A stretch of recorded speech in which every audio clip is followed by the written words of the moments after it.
Yorick. Even though Yorick's team can walk through it normally, I believe you can use that. JJ thinking about a jungle Zed for the first game of player.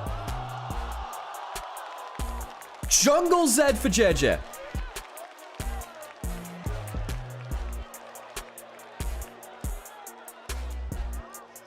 Jungle Zed for IG in the first game of the elimination series, of the qualification series for MSI. JJ's feeling it. They gave him last pick. He's not a dash champion. Doesn't work like that for Poppy. Very fast jungle clear. Very good damage. Brings some physical damage that they were lacking. Absolute cinema. Absolute cinema. Rookie looking to break his international curse. Rookie has not gone international since... Let's see if they can reach themselves an MSI here today through a jungle Zed locked in from JJ in game 1.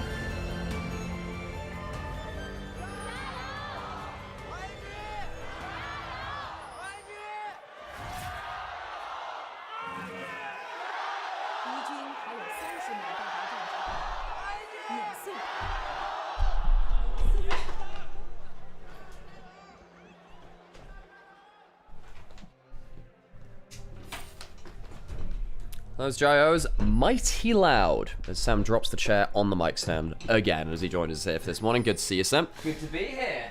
Sam, we have a jungle Zed from JJ in game 1.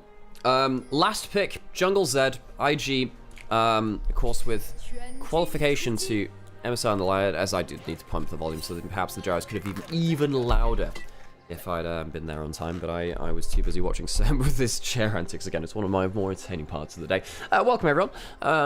There's a break between LCK right now as their first game just ended, so if you're tuning in for the LPL, here is what is at stake. This series is our lower bracket finals. Winner of this fearless best of 5 goes to finals to face anyone's legend, and will qualify to MSI alongside them as well. BLG were our expected finalists. They lost in a 5-game series to anyone's legend. IG, a team which were a super team but hadn't found success, but is starting to ramp up. And with JJ doing the right tech here on Zed, by the way, you smite early to make sure that he gets his passive unlocked early onto jungle camps. He will be very important to watch with his player speed. Massive pickup here for the jungler. I heard the cry of Zed jungle locked in from miles away, and I was summoned. Would be a great time, I think, today. How are you feeling about the draft? Seem relatively evenly matched as far as I can get off initial glance. I think that IG have a more coherent draft. I think that they have really good CC to like lock in towards the equalizer. I do think that the BLG, much like many BLG drafts, I don't think it's coherent, but I think the players are good at their champions, and that is sometimes the most important thing for BLG. Forever, BLG have been determined by, well, we're so good, the draft doesn't always have to be as good as our players. You have Nymaera, you have Nabin on the Yorick, Beitron's comfortable on the Poppy, Elk a very good Jhin, and of course on the Rel, a master of engage as well. So, and you have got a lot of pick CC. You do. You need to be afraid not to get Annied or Rumbled though, which can be a big problem. Yeah, and that will be threatening indeed, especially when you've got the Zed kind of potentially threatening someone like the Jhin on the back line or following up on a lot of that burst. You're in that position where the person who is hit by several of those ultimates is unlikely to survive. Beitron 5-0, that includes his TT games, I believe. JJ, by the way, has completed his first clear already back for double long swords. So before even scuttles have spawned, that's mental. This champion is not fair. Stun misses, that's the W. Ignite was dropped there too. Big miss there from Elkanon. I think it's their jungle, apparently. Yeah, I've been playing it a lot. It's really fun. By the way, there's some super broken builds on the champion. Yeah, he has double long swords. Beitron can't walk up to this. JJ has his first back already. Crash down on the bottom side for the damage onto Mako, who will be forced to heal there as Elk gets the fourth shot off. Good trade back from Gallo, though, gets the press the attack and the extra damage from that. But yes, Zed very, very broken right now with stuff like Death's Dance, first item. Bin has overpushed now, oh, flash away.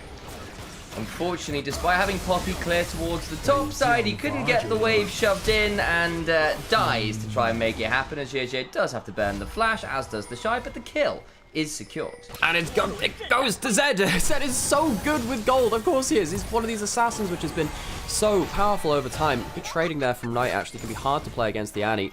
But he's doing well so far in the laning matchup. Flash Dark Q could kill here, actually. Jeez, that was close. 30 HP. If he'd flashed for an auto attack, he would have killed. Tower shot, I guess it would have been a 1-for-1 if Rookie had pressed his keys quickly enough. Trading the bot side now. A lot of mana to work with. Elk slightly in danger, but good enough feat there to avoid half the damage or so. That's the attacker being threatened there as well. So yes, folks, Zed, Drungle, very strong right now. He'll likely go towards the Eclipse. You see he's gone for the Conqueror build. You can go towards something like Death's Dance, though, and it's just a very, very good brawling item. Beitron on bot side just to make sure that the clear is uninterrupted, but perhaps there's another angle here now. Flash for flash. Looking for that support, couldn't quite find it. BLG thwarted in their attempt to make a play on the bot side. While this is happening up, Jurjip keeps clearing in a way that he will always continue to do. Remember, no flash on the Shy now. Starting to be unhappy in this matchup. Went for that anti-heal first from the Oblivion Orb. Yeah. Trying to tamp down on this individual matchup. Quite hard to do that, though. Against a Yorick. Like, you wave clear down. Rumble is not one of the worst matchups into Yorick. You wave clear fine. It's just that you don't win against Yorick, which is kind of annoying because he doesn't get to do that much in the matchup now.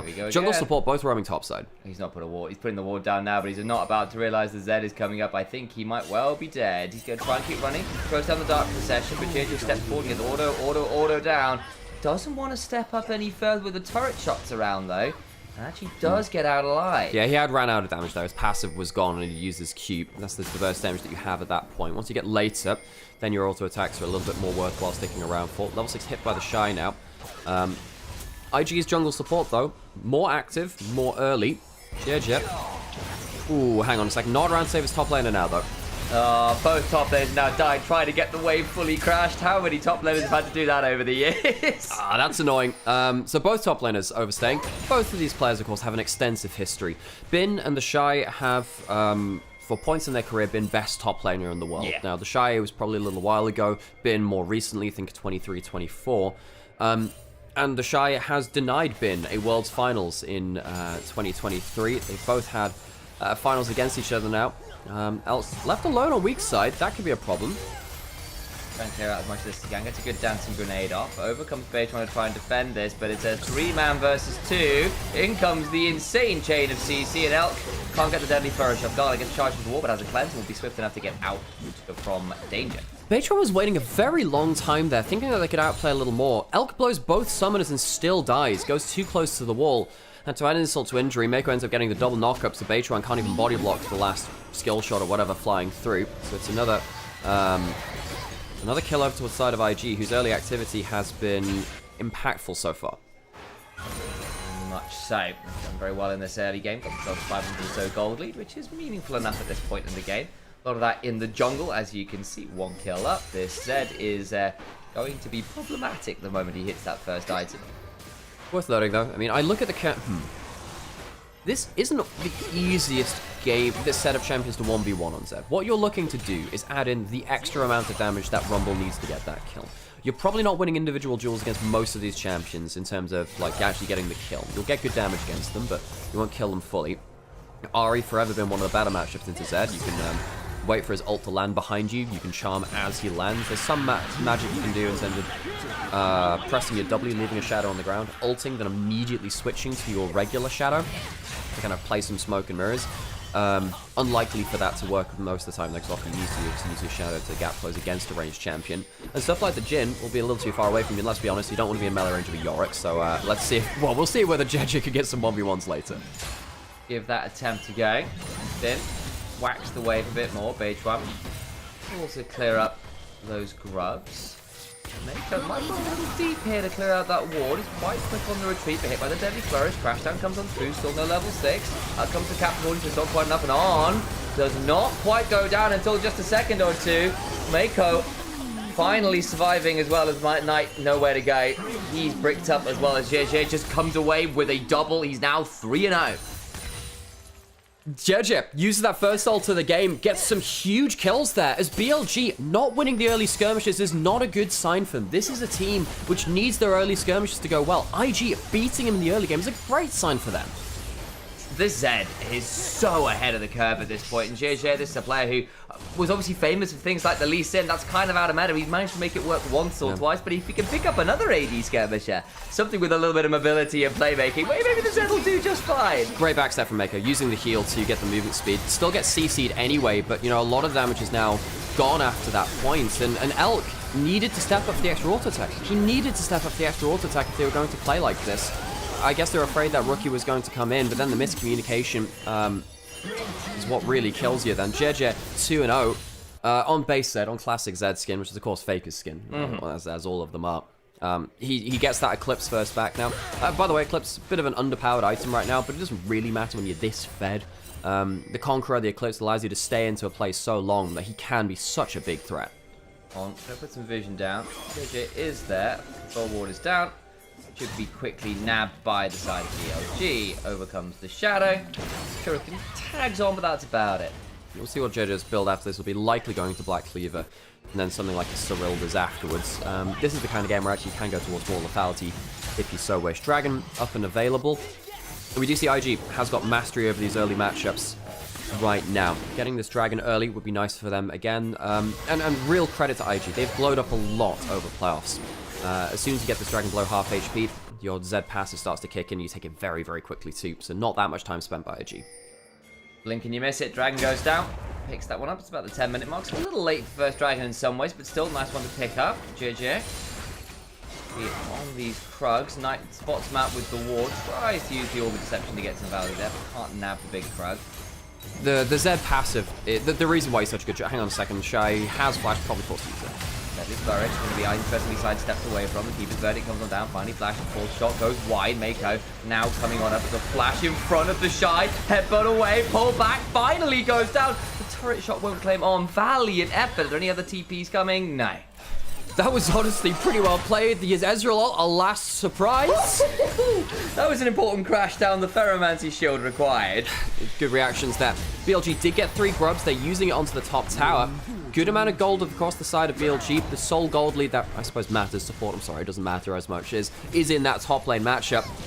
Getting that extra gold onto the Yorick could be very important, especially with those 3 grubs. BLG have been very grub-focused throughout playoffs. He's given up a lot to get those. Again, has teleport. He's going to collect this wave onto town. Look to throw out some morning mists and last rites and hopefully clear this up. A lot of time now into the Yorick has been. More comfortable chat. He's over comes JJ. I'm going to say he's not looking very comfortable at the minute, but a good flash away as Rookie takes turret shots and goes down. Knight has been ulting up the river, gets in range. JJ now in danger. Doesn't have the shadow to work because he used it under the turret. Important shutdown. That's Knight picking up the second. Can they find any more? The Foxfire comes on forward, but with the turret nearly dead, that will be first turret to BLG is a horror dive from Invictus Gaming. You see what we mean about BLG. Their drafts don't always make sense, but they're sometimes good enough at their champions to make them work. Right there, Bin managed to get a huge Dark Procession, as you were saying, to catch out Rookie, who makes the mistake. Bin teleports bot side immediately and takes the 1v1. Might make this happen. The Equalizer comes on down last right. He just gets the solo, the Shy. That's my goat, question mark? The gold onto the Yorick has just exploded. And IG, despite the good early plays from jungle support, despite their good draft, BLG pull off some huge plays back to back. No, this is the dive which happened topside or just afterwards. Yes, the Ral ends up taking the Ezreal up, but because of the W shield survives just about. And then afterwards, the Dark Procession is so good. Stops the Alistar cleanly comboing. Locks Rookie under turret, who doesn't realize they're under threat until the very end of it. Not surprised by the turret damage. And Knight pulls the ult early. Very few Ahri players in the world pull that ult early to invest 2 ult charges to get into range. But of course, you know that they're on the retreat. He's safe to do so. Suddenly, Knight gets 2 Dark Seal stacks, fuels him towards the Malignant, and Bin gets so far ahead.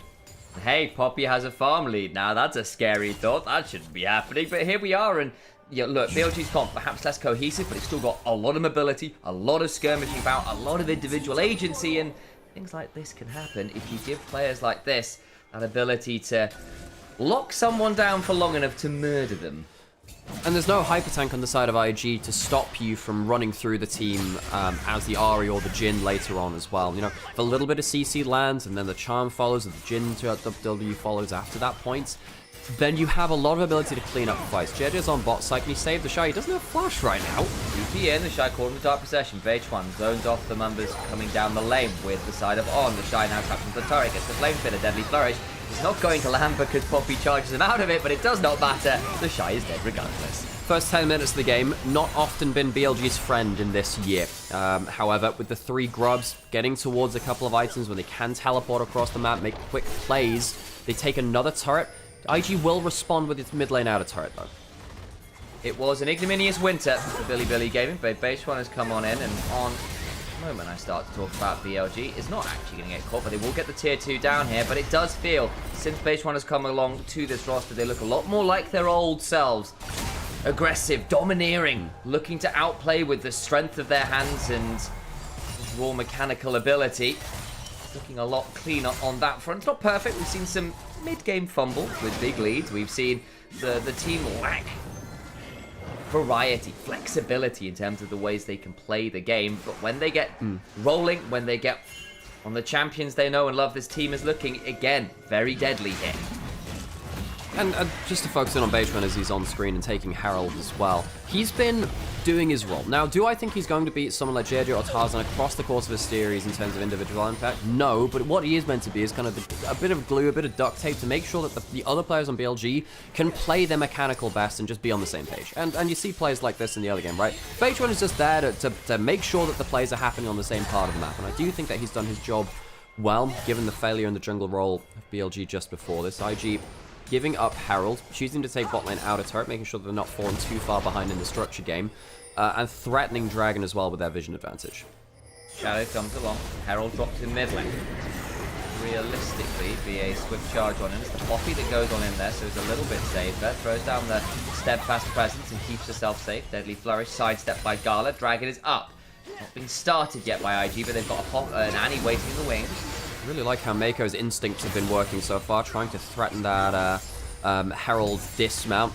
The body blocks earlier. Mako, I think, on terms of his instinctual play, he's on good form. Yeah, Such an important for IG. If he starts to int, they start to go down with him. Dragon's starting to get taken low. Blitzcrank game earlier in the split. Oh, that's a weird interaction. The headbutt immediately keeps his verdict out. Dragon secure by the side of Invictus Gaming. In comes that death mark onto Beige Bomb, but it allows the dodge away from the wall. Not a lot of damage, but the equalizer comes on down. Tags on a Knight. All the while, Bin on the backline looking at the Shy and JJ. Oh my days, those last rights hurt. The Maiden also there. You call him the Moiden, don't know why. The Moiden. Yeah, feeling very, very Brooklyn all of a sudden.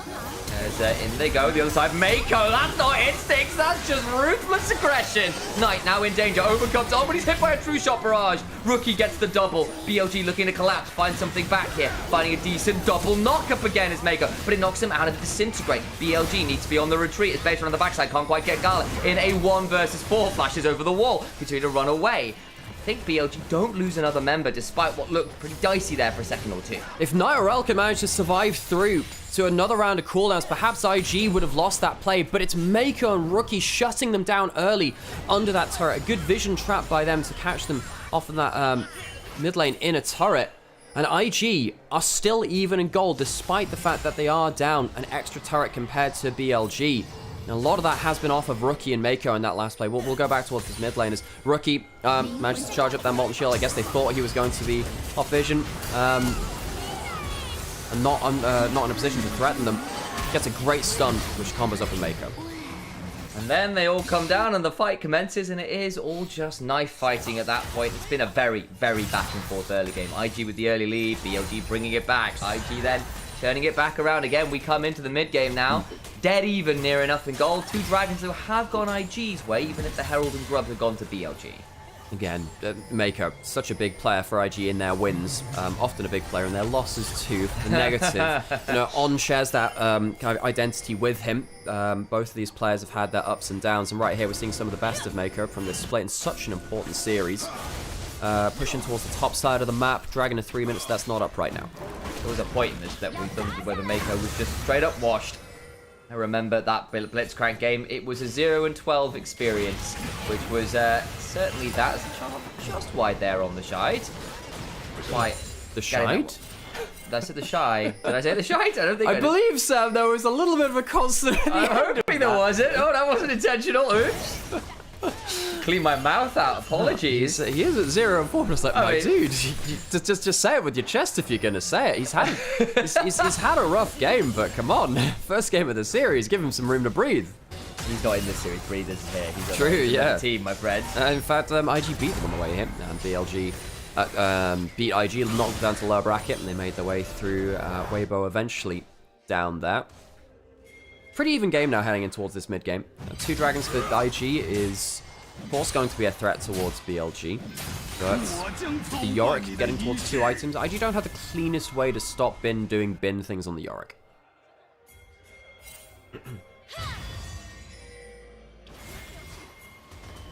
Dragon, minute and a half away. 2 items indeed on that Yorick, as you were noting. That is a scary pair of items. Not a Sterex or anything yet right now, but the 1v1 score is nasty. Is will end up in melee range of a Zed. Will Shattering Strike and Crash Down away, so won't lead to all that much right now. The early lead of this Zed has kind of dwindled away, really, despite being 3-1. So also worth noting, you know, Knight Zari has been shut down in a couple of crucial early plays, so despite him being such a great player of the champion, IG have dealt with him quite well. They've got a good draft to deal with an Ahri, with a good CC. Wow, just explode on. That'll do. On just disappears to the combo of the Annie, the Incinerate, Disintegrate, and all the other 8s lead to a very dead horse who is now metallic glue.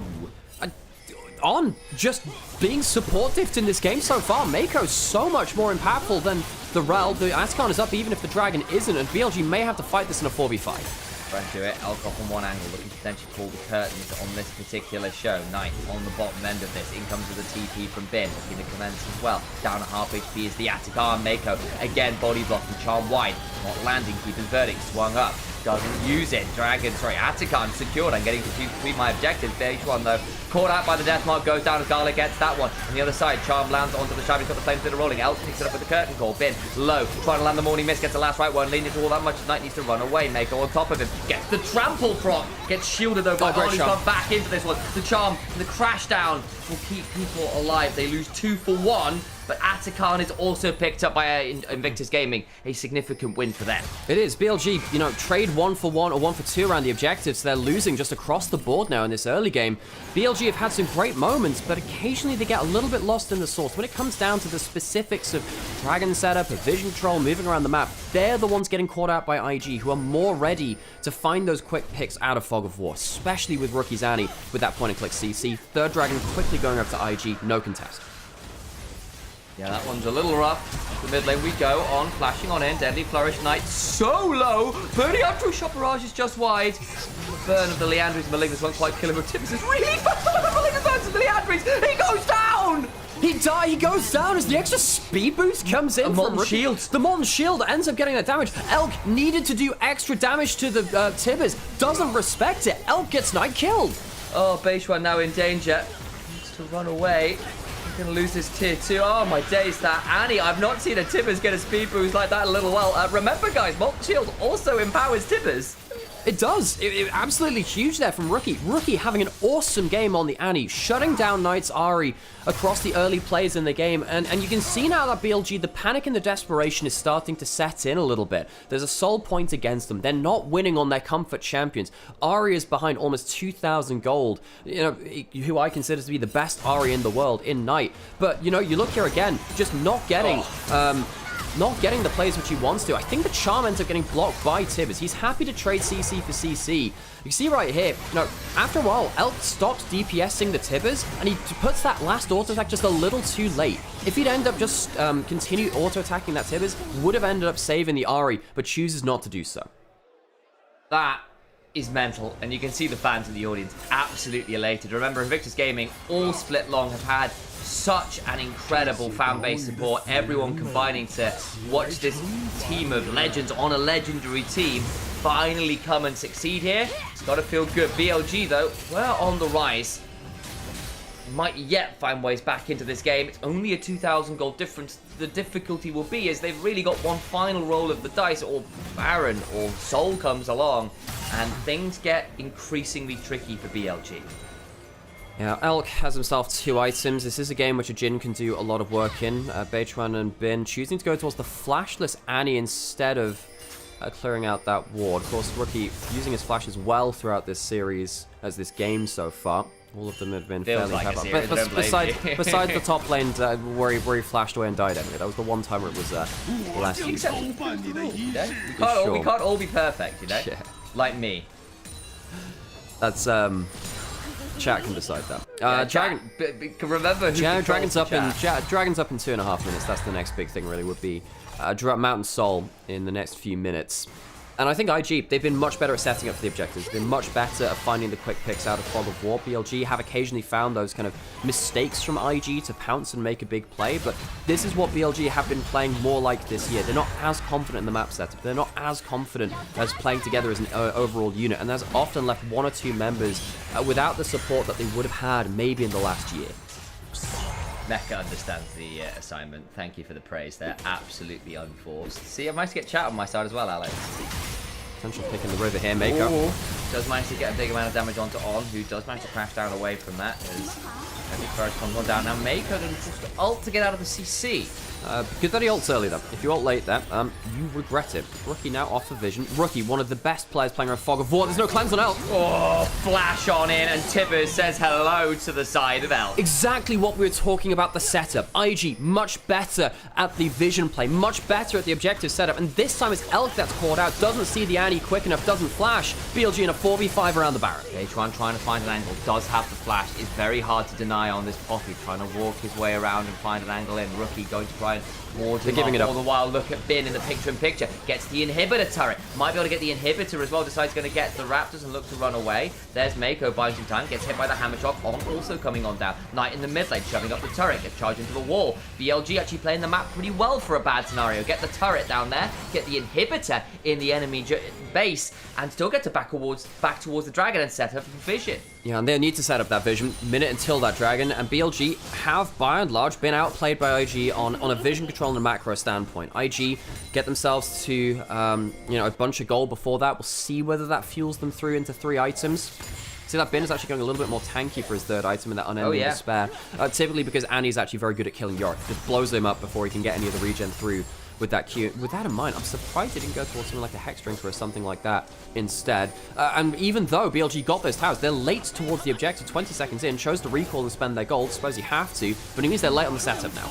No, but if you get the shot through mid, that's something. Into the back and goes Bedron, could hop away from Gala with these mystic shots coming through afterwards. Now Knight on the side looking for an angle. The equalizer comes down. It's not fantastic, but it just about tag Elk. Damage already onto On, but they turn it around on a Rookie. The double pulverize again. Massive value from Mako in the backline as Knight and Elk try to find an angle. The shine flashes on in. The barbecue is rolling. Knight slowed down by those harpoons. Knight's got nowhere to go. The Orbit Deception will at least pick up one. Flash for the headbutt pole. And Mako will secure the kill. And he'll get them the Mountain Soul too. BLG, even though that they found a counterplay to the Baron, it left them late towards the Dragon setup. And IG was so ruthless at going towards the kills afterwards. There was a decent combo there from Bin and Knight getting onto the first target. Baytron forcing out the E from the Ezreal early, but it just wasn't enough at that point. IG's team comp is much easier to play in the 5v5s than BLG. They've not been good enough individually to make this work. Knight behind a huge amount of gold. Elk struggling with his position, caught out very easily on the Jhin as well. He's had a very difficult game, and IG have picked up the mistakes and turned them into teamfight wins. Trying to jump on a Gala there, but that is a wonderful arcane shift. And they get to play the fight out from beyond that point. Yeah, but just where's the follow-up damage, you know? I mean, I think that Knight does a great job here, skips out of the equalizer, but Mako just starts body blocking the charms. Bin gets some value down, but then ends up in a 1v3. He needs to be the guy who's got the cleanup damage towards the end of the fight. And then Elk, of course, misses the misstep there. Gets taken down. At least Knight gets one back here again onto the Shy. It's been a difficult game for BLG in the team fights. IG have been so clutch at getting that first damage down in the team fights. Victor's Gaming, this is a red side game as well. They did a lot of that in their last series, but they are very, very potent looking in the Shy. Again, for a player who was 0-5, somehow, someway, he's always relevant, isn't he? Yeah. And on the other side, though, you know, credit to Knight, actually. Very far behind in individual gold. Most damage on his team in that team fight. Did very well at getting some damage down. It's just that his team is so far behind at this point. He is so far behind. Can't get that one shot in the way that he normally would. And in fact, Baytron caught out here. Oh boy, they're going to get rocked low. The death mark will proc, won't quite kill him, but now Mako splitting him off, and Baytron can run towards Bush, but there's a ward waiting, and a Mystic Shot comes on through. BLG, the picks just aren't landing. The damage isn't there, and I don't think realistically it's ever going to have a chance to come in. We might be living in a world where IG make it through BLG. First game, often not the best way to view things with a fearless draft, but still, IG playing well here. BLG suffering on blue side, which has been the strongest side in playoffs. Hey, it's BLG. They always need a game to wake up. Remember those old stories? Always the 3-1s of the first game being the loss. Perhaps the BLG faithful. That's what's going on. For IG, they're just laughing their way to the bank. Inhibitors under siege. Flash from Knight. Lands the charm on the read. Trying to get the kill after, but Gala's just too tanky with the locket shield behind him. They can't really damage. Knight loses more HP, hitting Gala with all his skill shots, and if he didn't... There's just no follow-up damage. Gala has 0 damage to follow up. Great charm flash from Knight, catches out Gala without the cleanse. That's the kind of play which might turn things around if there were more follow-up damage, but even though Elk has 3 items, he's 3,000 gold down against Gala. He's had a magnificent game on the Ezreal, constantly hopping and skipping his way out of fights. And sadly for BLG, the Yorick for Bin has not been able to carry them out on a macro sense out of this game. 2 attempted interrupts don't quite work out. We'll make it a third. No, On won't walk over to the banana bush. Ends up being BLG in such a terrifying position. They've got the Mountain Soul, they've gotten the base broken, they got the first Baron. You really can't ask for much more in a game like this from Invictus Gaming. Yeah, for sure. I think Mako's been fantastic as well. The IG, the whole team performance has been very solid here today. I think their draft was better than BLG's, despite the fact that those comfort champions were there, and that has always been a worry for BLG. It was, you know, even in their era of dominance in last year, there were questions saying, well, okay, we'll let you get away with it because you're good enough to make this work. They are now no longer good enough to make this kind of draft work. You know, Bin's not taking his gold lead and making it a win condition. Elk is not having these crazy clutch team fights. Baytran, he's not there to be the main carry. He's meant to just make sure that these other players shine. And if they're not holding up their end of the bargain, it's not like he's going to. He's not going to be the JJ, Tarzan, Kanavi that can carry you out of the pit in the same way that other top jungles and top teams can do. With the Poppy as it is, nearly a death cap on the eye. You got the Infinity Edge done on the Jhin, but you've not got any penetration yet in any of these builds. And when you're getting some of those defensive items going through, rookies pick up Medjais for God's sake. You're getting to this point where, with the Mountain Soul behind people, with Mako throwing down Locket Shield, you don't have the burst anymore to actually kill anyone. IG, Mountain Soul, of course, giving them so much value as you were talking about there. Baron spawning now, Bear Elder in 2 minutes, so there's a nice non-overlap. Yorick is pushing up in bot side, but he's not doing anything quick enough to threaten the inhibitor in a timing that would actually be a problem. Now, JJ is very good with his smite keep, needs to be here again. I think the only way that BLG get back into this game now is a Baron steal. Rookie on Fog of War, as he so often is, threatens them, and there's no steal to be found. BLG try and get some wave shoved. Yorick should be able to at least get the wave up to the inhibitor. I don't think he'll be able to stick around and take it, but at least the wave being shoved helps keep BLG a little alive. But IG very swift to just walk down mid lane. There's a GA on Gala. They want to end this here. They want to end it now. That GA, alongside the extra HP he gets from the Shojin and the Triforce and the Mountain Shield on top of it, it's very hard to kill this Ezreal. And you can't allow this Ezreal to be alive. He does way too much damage. Death cap completed for Knight. He does have some damage. The charm just wide there. Behind 3 levels to Gala. Level 15 to level 18. I mean, just look at the XP difference. He's it's 3 absurd. levels of Knight. Like, you I just said that. Yeah. I mean, you're using Gala as well, right? So it's just a massive deal. It's like everyone doing so much work here to get the insane value as Gala and Rookie continues to put an insane amount of damage. The try follows up with the equalizer. Big Keeper's verdict for a moment or two, but Baytran in the 1v1 with Mako is losing to the support. That's the kind of game we're at. Inhibitor turret under siege. The final one remaining. It will be Tutorial League of Legends. Invictus Gaming want to make sure that BLG know exactly what they're up against. One of the old gods awakening in the form of this squad. Finally, the Legends march their way towards the Nexus. They'll at least get one. Don't know whether they'll actually be able to end the game. I was waxing lyrical. BLG hold the line somehow. No, JJ goes into melee range, gets wall stunned, and Baytran, the hero of the base defense, gets a really big play in defending the Nexus with his ultimate and the wall stun. Means that BLG have another base alive. And hang on a second, JJ's dead for 40 seconds. Oh no.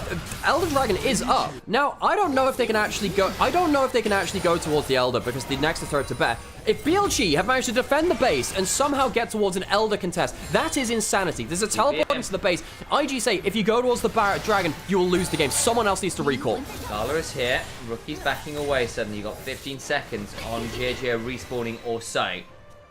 IG playing the Smoke and Mirrors. Now, it's a problem that they've had to play Smoke and Mirrors in the last bit, but the teleport in from Rookie threatening enough, and as Rookie does, one of the best players at playing out of Fog of War in the entire world. Good damage from BLG in that last fight. For once, saw them through to an important power points.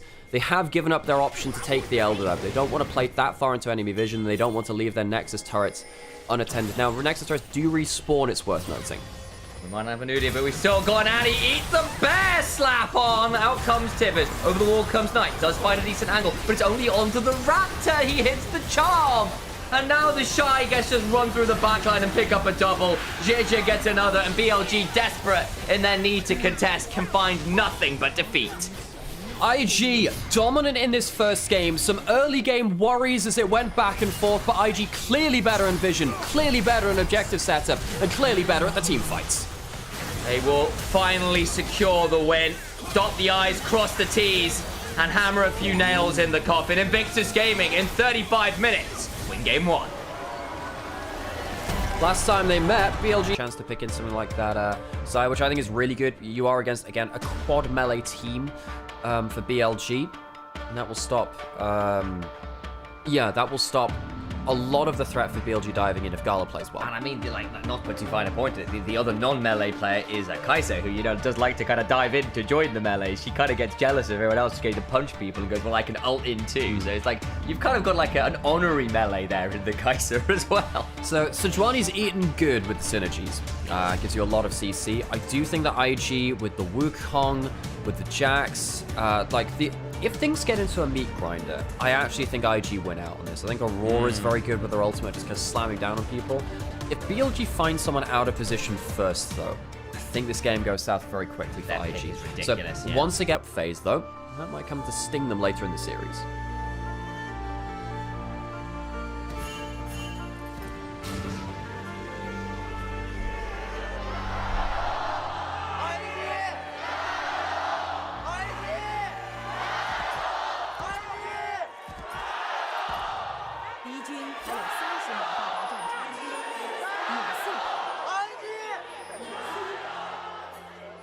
Someone close to the camera yelling IG at random intervals, which is fantastic. But I think it ended up with an extra IG chant as a result. A fake chant leader in the crowd.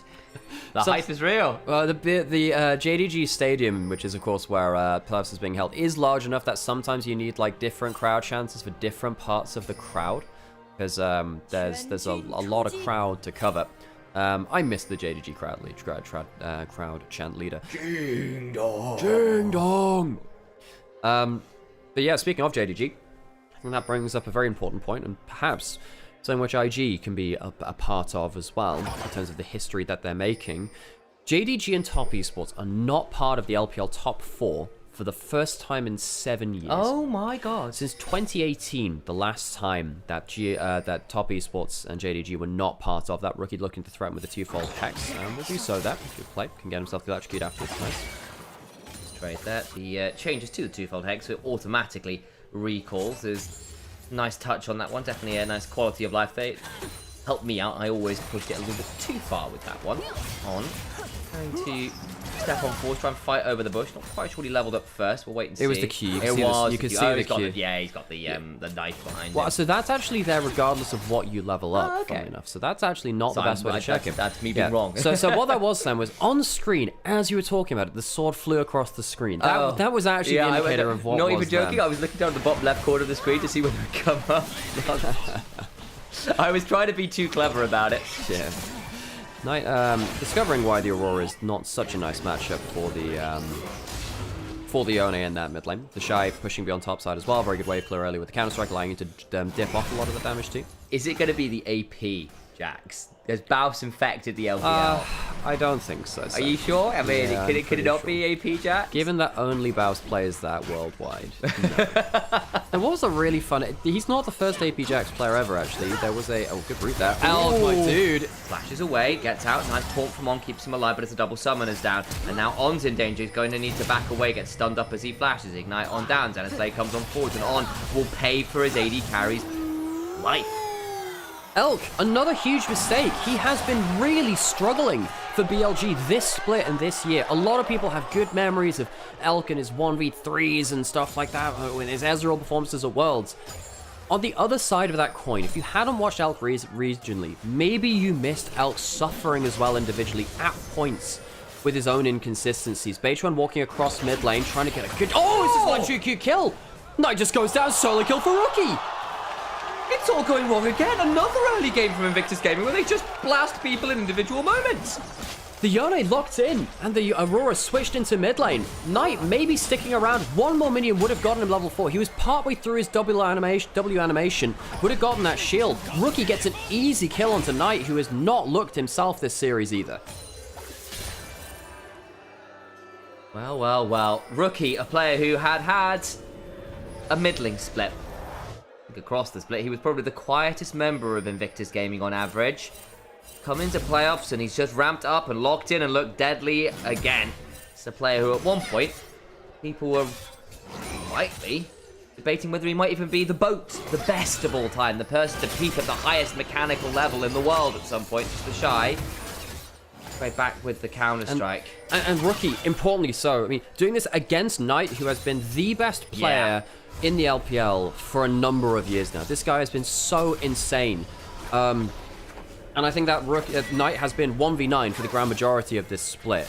You know, I think his first game wasn't on him, really. I still think that, you know, given how far behind he was on the Ahri, he actually did a very good job considering his position within that game. BLG as a whole, the vibes are off again. We thought that Baytron coming in had survived, had helped turn that around, but perhaps the honeymoon period is over. On has Hex Flash, that can't step onto vision like that quite so easily, though. The night of the honeymoon has ended and the light has come on up and started revealing some of the cracks with the new dawn.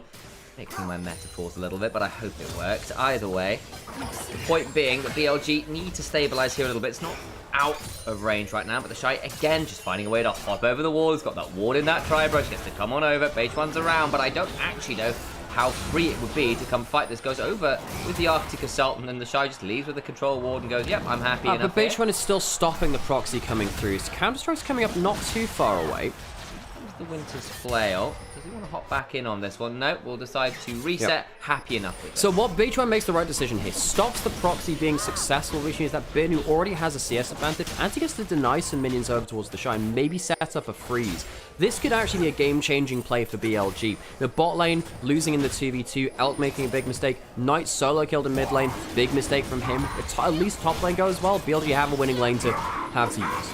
Alois out there somewhere screaming about fundamentals, because normally in a 1v1, you clear that wave and the wave is forced to crash into Bin, so you get to reset, go pick it up as it crashes back into you, keeps you safe. You then get to potentially freeze on the other side as Arno's flashed into the pit. Yes, the Spellbook Smite, Spellbook Smite! He's trying to steal it away, needs to go back over the wall. I definitely needed to check out the Spellbook on there, thank you for the call. I wonder what the madness was about, and that's it. That was the, that was the plan for IG. Discipline, delay the dragon for a little bit, and On just slides the way back over, of course using that Spirit's Refuge to stop any auto attacks coming in. Baytron going into the enemy jungle now. Knight's getting hit by another two-fold Hex. Rookie laning very well this series versus Knight so far. Raptor's takeaway going to be confirmed by Baytron now. Baytron doing his best to be obnoxious here, gets jumped on. Level 6 on this Wukong. He didn't get all the Raptors. He didn't get all of them. If he gets all of them, he gets level 6. That could actually be a problem now if JJ wants to go for a flash Cyclone, but with top lane pushing in, Baytron will be spared that. Doesn't quite get what he was looking for. Should get it, I think. I'll say if he had anything to look at, and I can't quite see any camps up, I think he'd have to go all the way over to the red buff to pick it up, and with Grubs in 45 seconds, I don't think he can afford to come into a fight like that without 6 up. You could also go in the mid lane and leech off a couple of minutes there. Raptors respawn. Yeah, that's fine.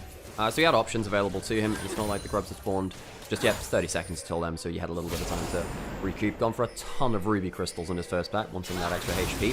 Jumping forward. Knight in a bit of trouble now. Big seal doesn't get him that far away. Should be able to walk out though nonetheless. Rookie in danger on the other side. Both mid laners being attacked by their opposite bot lanes.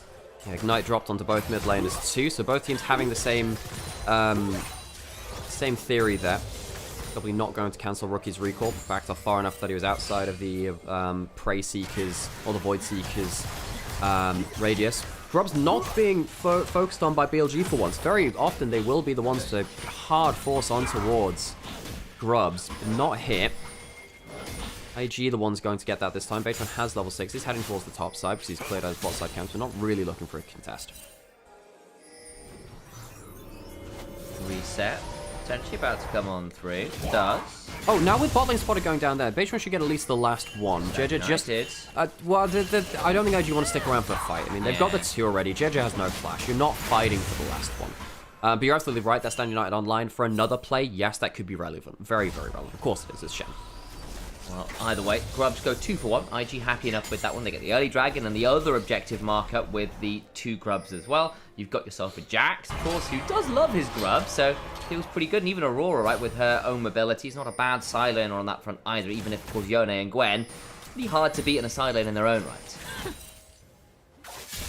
BLG, early laning phase, not what they wanted. Behind in mid and bot lane. Top lane doing well, considering the fact that Jax is meant to be the winning matchup into the Gwen. It's not actually meant to be much of a skill matchup. It's meant to be Gwen, you just suck it up and try and get some value later. The Jax just beats you because your cooldowns not enough to contend with that Counter-Strike as it jumps in. But Bin is actually ahead very far because of the efforts of baseline. Gonna step on forwards, look for Rookie, but he's swift enough on the retreat there, still has the ability to go across the veil, so pretty hard to lock down the Aurora at this point. They've not really found an angle yet in this early game, despite the double melee solo laners, and that's been a bit problematic. Just in general, BLG have had a bit of a tempo lack in this early game. How is he meant to look for options when his lanes are losing? Yeah. That would be my response to that. And actually, I'd say, I think he's done a very good job for top lane. You know, he stopped that proxy coming through. I actually think Beitron did a really good job there. Been firing the needlework up topside, but missing most of them. Not find the value he's looking for. Rookie now gonna look for anything more. And you're right, is in Beitron put in a very unenviable position with the double solo kills coming on over, the lane priority down. Does stop the proxy, but again, I guess then my question is, well, didn't we say in draft that BLG needed an early game where they did manage to get things rolling? We want that for them, and this hasn't been it. In fact, Bin might be another casualty of a poor early game here. Where's the Shen ult? Here it comes. They'll try and turn that one around. Maybe the counter punch comes on through. Solar Flare is there, but it lands onto both. Cyclone across multiple members. On finds a good Shadow Dash taunt, and Mako gets out alive. Stand United burned. Bin, importantly, does survive. Really good Stand United from On. Didn't have the exhaust there from Spellbook, otherwise Mako would have gone down. Dive fails, but as you're saying, Bin survives. The Shy on the other side has Flash. Don't think he's under that much threat with that in mind. Flash there, and indeed does need to burn it. Stays alive from the little look in there from the side of Beitron. On trying to hold the wave on top side, I think, while it's hang on the second. Rookie's trying to get the kill. Exhaust used. The weirding isn't quite enough. Now Bin's over here, flashes for the auto. No, the shield! On outplays Rookie. You can solo kill Knight, but not on the Shen. My goat. Uses that ignite, uses that exhaust rather. Bin using the Knight after. Elk now getting a 1v1 by the Shy. Have that much to work with here. He's got Flash, got Flames, got ult, but he'll use that ult to get out to safety as the Shy did burn his own ult. Grandmaster's might proving a little bit too much for the Daughter of the Void. But another mistake from Elk. You shouldn't be blowing tools like that. It means you have to back a wave perhaps earlier than you would have wanted to, using an ultimate, which is useful for going into those skirmishes. Elk, I think, has been one of the biggest underperformers of BLG in the last series or two of playoffs. Remember the game 5 Tristana versus Anyone's Legend, the last game as well from Elk on the Jhin, where he ended up doing negative damage basically across that game. He needs to step up if BLG wants to take what was for many an assumed victory. Yes, IG were ramping, but it's BLG. Surely BLG will win this. Not sure I believed quite as heavily as some. Because, yeah, BLG had worrying signs. IG drafting well, skirmishing well, ramping up as things go through, and we know the ceiling of these players is whether they hit them at the same time. Dragon spawning now. Dragon started up, as you noted, JJ with the Cyclone, with the Flash. Mako with similar tools up and available himself may look to come and fight. There's 4 members in the river right now for BLG. To get this Dragon taught down into the Glacial Prison. Fate Seal comes on through. Good kill over the jungler. Mako now in danger as On flashes out, but it's into the waiting arms of the Shy, who makes it the 1-for-1. Rookie coming across with the Between Worlds. Doesn't really get the value he was hoping for with it, though. Mako stands on forward, looking for an angle. The Shy with the Counter-Strike rolling. Will stun at Bin for a second. Dragon secured by Beitron. Into the wall they go, trying to find some more value. Bin gets another. This fight is getting scrappy. Gala trying to find some autos on this side, but he's caught in the back of the pit, and now Elk turns up with much more HP and winning a Cathian Reigns. It damn well paused. There's a triple to the AD carry. Elk is off to the races. Elk needed to step up, and he does so. Earlier in the year, he turned Invictus Gaming into Invictus Roadkill. And the Elk stands proud once more here in playoffs. What an important game this could be for him. So 2v2 killed in lane where Elk and on after Elk made a mistake. Elk blowing his ult earlier. Right here, gifted 3 kills. Got a cull on the way as well. Elk goes back and buys himself his Yuntal. BLG have a carry online. BLG, the early skirmishes, we asked for them to do much better. Come online. And it comes off on. Very good game from him so far. Stopping the dive early. Getting that kill onto Rookie and topside as well. And right here in the first play of the game, killing off the Cyclone Wukong spike before it can make a difference. And then Rookie, yeah, less said about that one the better. Gets no value with his ultimate. In fact, he actually gets 0 value out of his ult. In fact, Eddie probably does negative value. Hops out of the play. Just been praising the guy. He gets a solo kill lane. Talking about how, you know, this guy at one point was considered the BOAT, the best who have ever done it. Or certainly up in that consideration, right? And then you have plays like that and you go, oh yeah, that's why we were having some questions earlier in the split.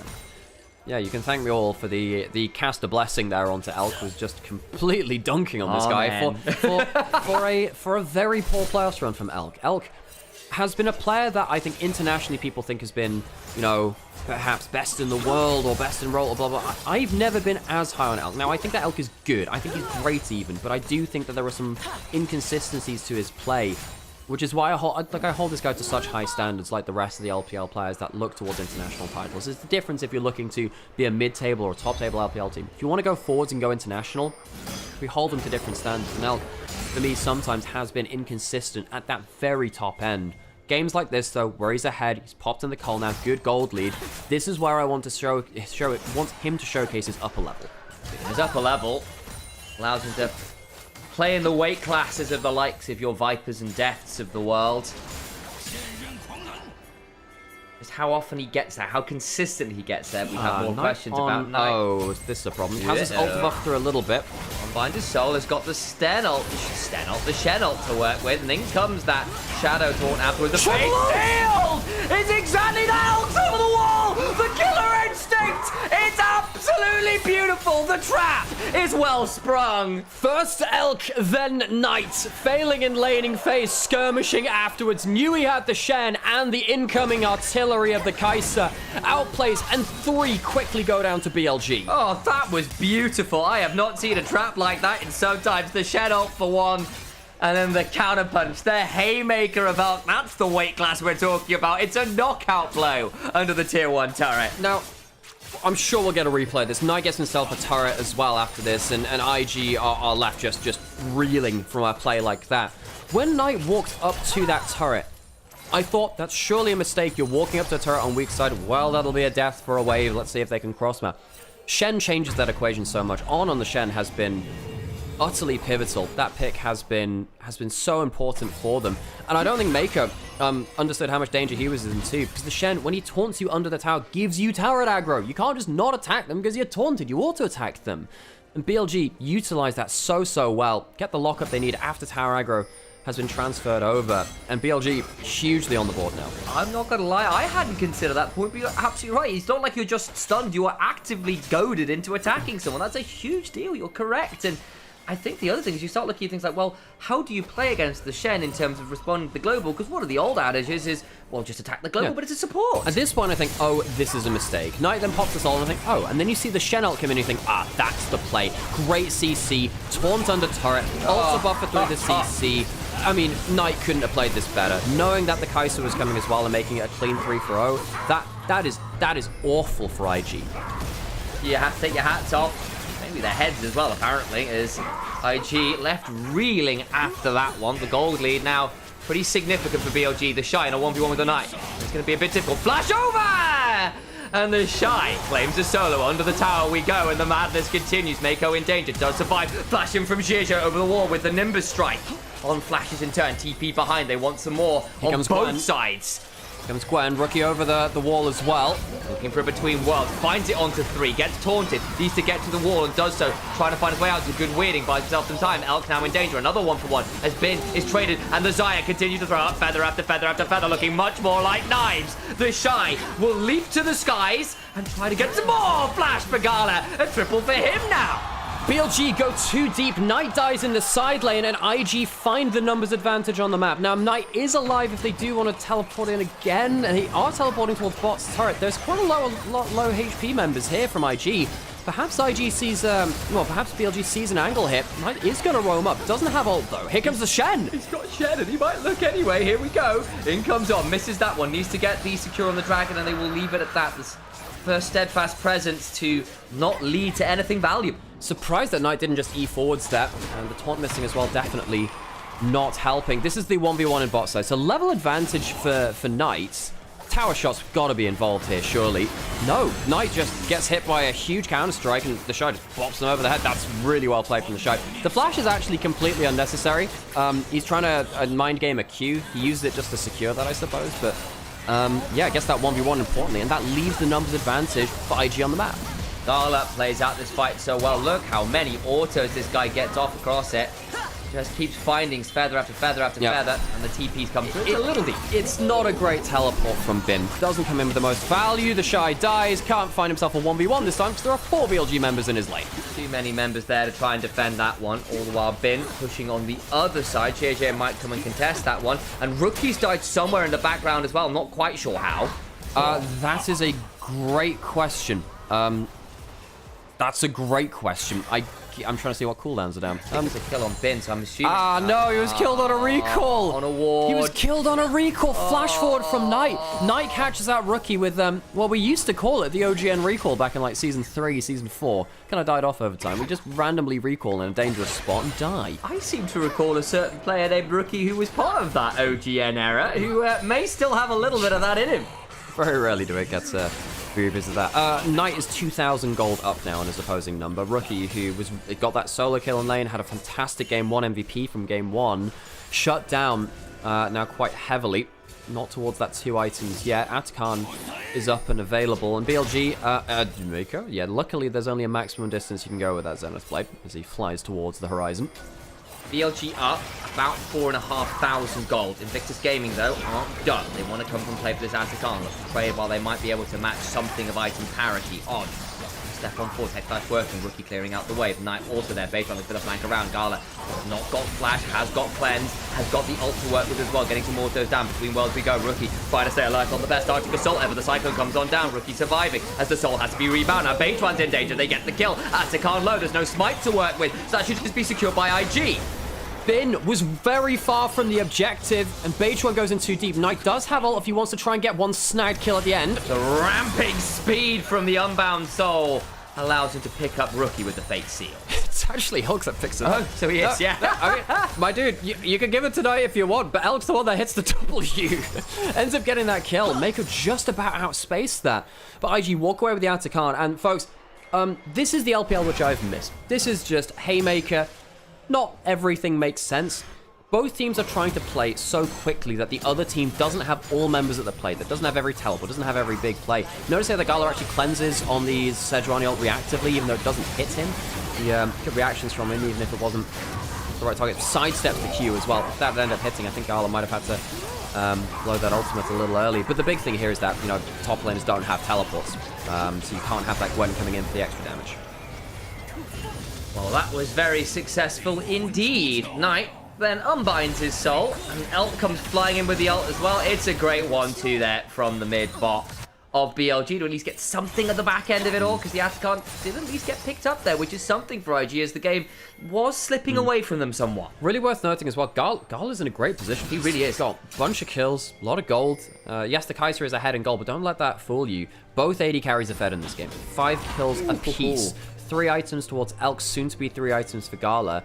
If BLG overstep and they go into the Xayah Feathers as a 4 melee composition, Xayah loves that. Xayah absolutely loves that. And IG could be walking away with a host more kills for their AD carry. The big discrepancy is in mid lane. That is a 2,000 plus gold lead. After having been solo killed early, Knight has really come back into this game and become a real menace. JJ has the permafrost put on top of him.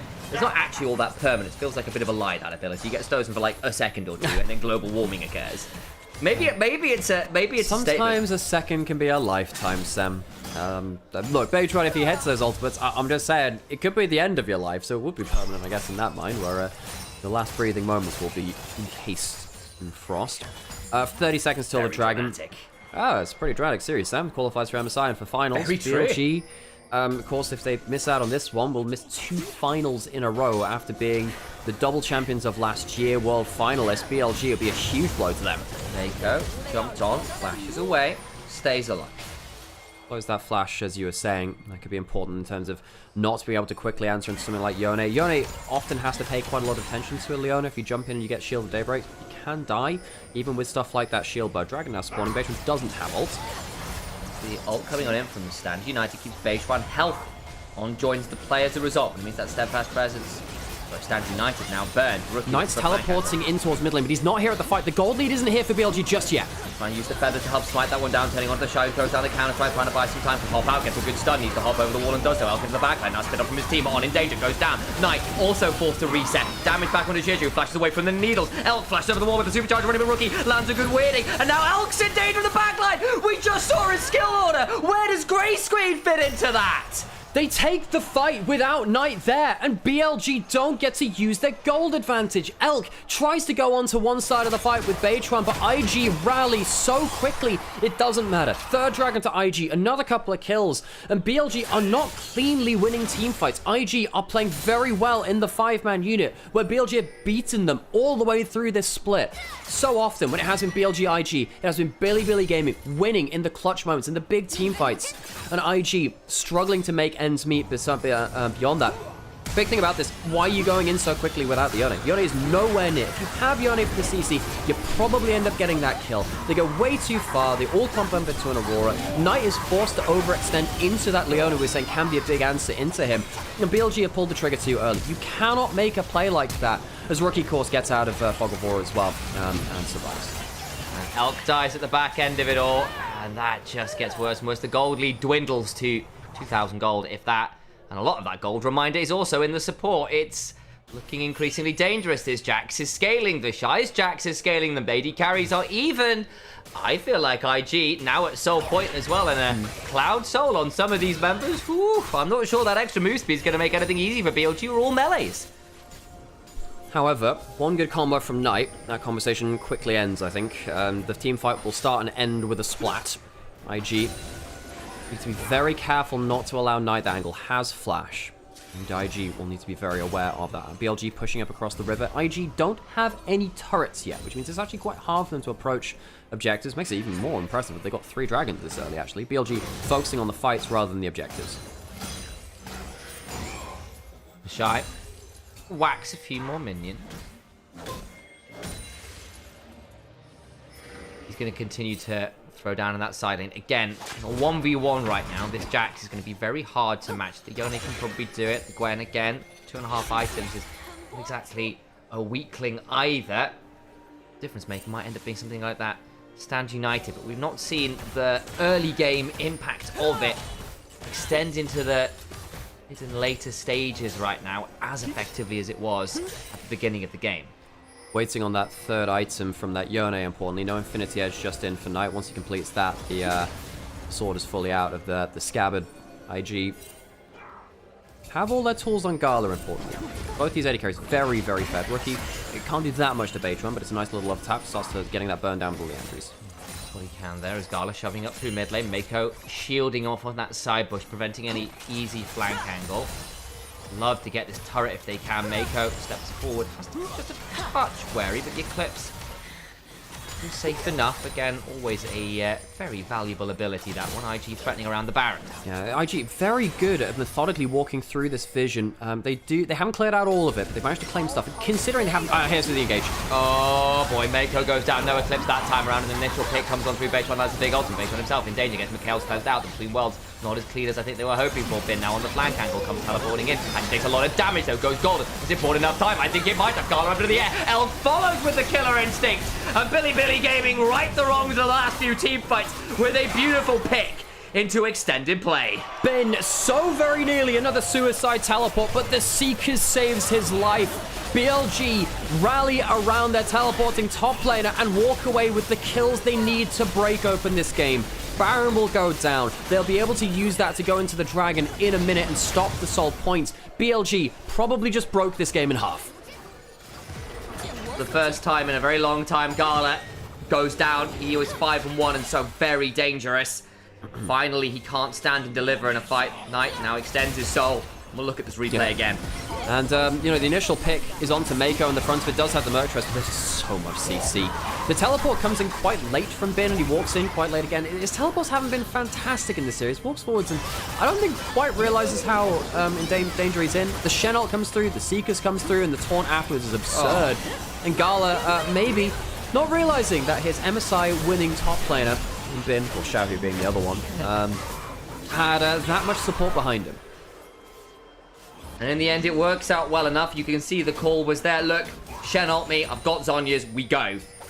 Got bloody close. It got close. Got close. Rookie now on top side trying to get IG their top turret, first turret of the game, which they will do so. Is that first turret of the game? Oh my god. Yeah. Funnily enough, Sam, that's one of the big things which has been affecting these objectives. Yeah. Remember when they had that last dragon and going towards that Baron? One of the big things was, how are they doing this when they haven't got any turrets? Surely that's a big difference. They will take one at least now, but this time it is at the cost of that dragon. BLG, let's see how they use the last of this Baron, but not leading to a huge gold advantage right now because IG took that turret. Shy throws a few more autos out. Zhe also around. Warden's mail being built up by Mako, and I don't really blame him. Something like a Randu into a frozen heart might go a long way this game. If he survives through to actual item completion, supports don't exactly get the most gold in the game. On having so much gold has been crucial for BLG too. Yeah. BLG have been very good at giving gold to on various supports, the Elise being the notable one. But right here, Mikhail's and Locket, they do change the way that the game is played. Other item completions, though, as we do need to really rattle through this. Infinity Edge for Knight, Zhonya's for Bin. They are game-changing as well. Fourth item done for Elk after those kills as well. He's a very scary Kai, so the lead there in the bot lane has finally extended in the favor of BLG rather than the relative parity we've seen for the last 5-10 minutes. Knight grouping up to claim another turret, and IG, the map is getting very small, and the rest of it dark and full of, well, I don't necessarily say terrorists, but certainly enemy players. One's quite a nice bloke by all accounts. Mako, though, in danger, will stay alive for a second or two. Has the Eclipse rolling, should be able to back out with the Glacial Prison, and then the passive from Kai'Sa shreds through him, not safe anymore. Mako, so good in game one, but this time he's just been caught prey to the CC combos. The Shy has flash, not able to defend this turret. Tried to get Knight away from the turret, not able to do so. The inhibitors we look. Another one goes down. Rookie at least gets something back. Another turret in, can look to reset, get some gold, but another inhibitor falls, and BLG break the base in catastrophic fashion. Can they keep shoving for more here? Well, recalled the members of IG. Still in the 4v5 for now. The wave clear with the Baron buff falling off. Make sure it is survivable at least. BLG will go back, spend their ill-gotten gains, and come back for a victory push. I was trying to work in a Grand line. Yeah. And it wasn't going to quite work. I need Herald to be here, and then every time I charge, I just yell Grand really loudly. Just for a future game. But, you know, that's the way my brain works, folks. Knight, though. Oh, what a combo. Does so much damage on his JJ. Will rebind the soul. Really feeling empowered to look forwards now. Looking much more like the Knight we know, and IG at the very least fear. Now he's going to play that shut down heavily in game one. Still did a decent job of playing from behind on that Ahri versus a very hard competition to play against it. This game, solo killed in lane, shrugs it off. Knight's had a couple of those oopsies in lane before. And runs back a very strong game from him on the Yone. Sejuani Yone fallen off in priority across the LPL, but you can see how powerful it is when you've got players like Beitron who are so comfortable on the Sejuani. Unlocks one of his best champions. This is only going off vibes. I have no numbers in front of me. But I have even a sneaking suspicion, just a straight up suspicion, that Knight might be the most consistently successful LPL player of all time. If you look at his average finishes in the league, I imagine he's probably the player with the most silver plus wins. Now there's a lot of people vying for that, because we have players like Xiaohu, players like Scout as well. But yeah, and 369 in the recent years is the guy that of course got a lot of that success alongside Knight. Kanavi also on that list as well, but Knight is definitely up there for sure. He's also one of the very few players to win, titles on so many different organizations as well. He's won titles on Top Esports, on JDG, and on BLG as well. All towards bot side, Rookie escapes. Tried to mind game it to base, and I got the right angle, just not quite the length to match the between, not the across the bed rest of the one. Sometimes conflate the ultimate and the W. Not a long cooldown to level 16, of course. It's quite scary, because that means that the Soldier One, he gets that with those multiple engage options. IG completely hemmed into their base. Look at the fog of war that they have to play against. It's so nasty. Wherever they go, there is Sejuani, a Gwen, a Yone waiting, Halbers, a Kai'Sa, and a Shen ready to careen on into any play with their ultimates as well. It is very hard to find fair fights at this point in the game. See that Gala still doing great damage though, almost full build on the Xayah, and we know what that champion can do at full. See some root there on stage one actually, as he loses an amount of his HP. Soul potentially available for IG if they were to claim the dragon. I'm not gonna lie, don't think that Soul wins them the game. If they get hit by CC, they probably still lose the fight afterwards, but it's still an important way to move around the map. Potentially a way to reposition as the Wukong, the Leona, and the Jax as melees too. You'd like to think how many melees there are on BLG. The move speed as you ult could be really valuable there on a number of players to just sort of like outspace and outstep them maybe. Very least though, BLG head towards that Baron. Dragon's alive, Baron's alive, IG forced to... I mean, Jeje, we're counting on your smite key again. The King of Thieves looks to retain his crown here. Got a flank angle. Can look to get in. Has flash. Has Warrior Trickster. Hard to keep the Wukong out of the pit. Goes on forward. Cyclone in. Warrior Trickster out. Let's go back in with the flash. Down to 2,000 HP. Can't quite do it. Did go looking though. He's in the right timing. BLG now looking for the fight afterwards. The Wonky King is down for the count. Regicide in the jungle. Gala goes up into the air. The feathers going down. And then it's gold. And so immunes all the feathers. Flash over the wall from Gala. But Elf waits and pounces.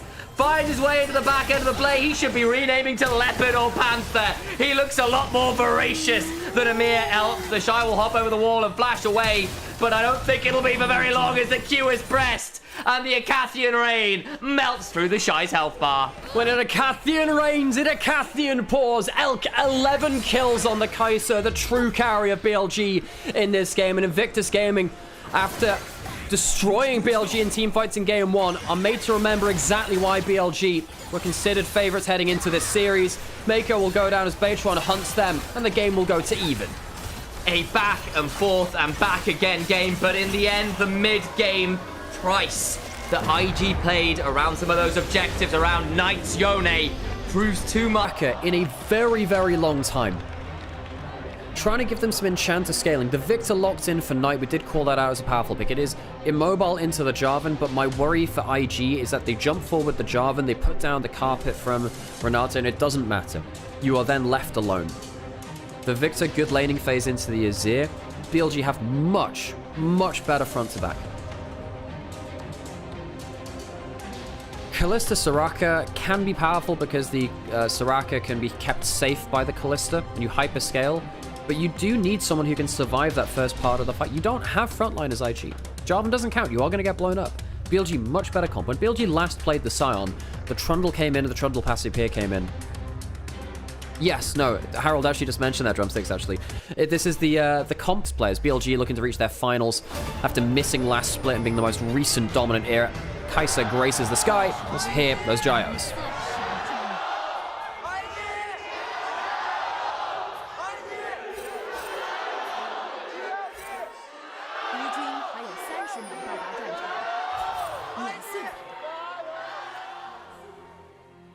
BLG walking up. Do they spot that ward? They'll spot it out now.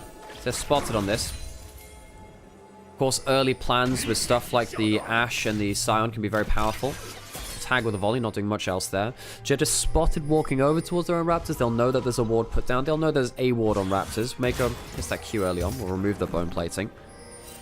One of the reasons why Soraka very good is that poke of that Q is really, really nasty at that level. And Beitron, is he really going to stick around for a camp steal? They know there's no ward in here. Swap that out. Starting on enemy Raptors. Starting going to recall, go towards the top side of the map. Sam's brought me a coffee and we'll get status situated down for third game of the day. Sam, we have a Kalista Soraka bot lane. Ooh. IG have been cooking. They have been cooking. Now, I think they've overcooked a little bit here. I don't necessarily think this is a winning draft for them. The Shy intercepting the wave early here. Jett is starting on enemy Raptors. But then again, so is the Pantheon. So both junglers starting on enemy camps. So, when was the last time I saw Kalista Soraka? Who was the guys who kind of first did this a lot? Rogue. It was Comp Trimby that did it a lot. You see that they poke coming through. There's actually a ward in the brush already. Heal coming through onto the Soraka as the Q is hit. Carla. And they match the heals there as Mako went on. As he's chunked out a little bit here. This Ashe Renata pretty potent in its own right, getting a lot of early shove. And you can see all flash forwards. Flash forward for the loyalty program. Pantheon's on bot side. Oh, this is a problem. There's no flash on Gala. Oh, they're all dead. The reset's not going to mean anything. A desperate attempt, and Beijuan's not going to allow it in the slightest. Jarvan not here. He's on the Krugs on the other side. This dive, it's a foregone conclusion. It's a formality. No bailouts for anything required. Mako now has to sit here as a level 1 Soraka and wonder where it all went wrong. Do they go for the dive? Yes, they do. Flash away from Mako. 2 actually buys a lot of time. Beijuan not quite burning out, but the bailout's going to run away. They don't get Mako. Is anyone roaming? Jarvan's looking mid. They're all quite low. If Mako can delay the resets, this could still get a little interesting in terms of wave control at the very least. Yeah, that second dive was too far. That was too far. I think there are ways you can kill more effectively there, but you don't have an ignite to secure it. JJ is now going to walk into bot side jungle, knowing that Beijuan can't really contest. He showed too much on that bot side clear. JJ is going to get ahead in the individual farm. That's the price of that bot side play. Either way, it is still an early win for BLG. On the surface of it, the question is what IG can recoup from it, and whether things like lane state, whether things like that jungle advantage come back to bite them in terms of the extended play. On the other side, you can see that the Shy is starting up with lane dominance already. Beijuan will see that his blue buff is gone. Will take his wolves. First kill, of course, went to him. Comes back onto the map with a little bit of gold. Of course, he used. Elk will get some XP advantage from the wave crashing back in.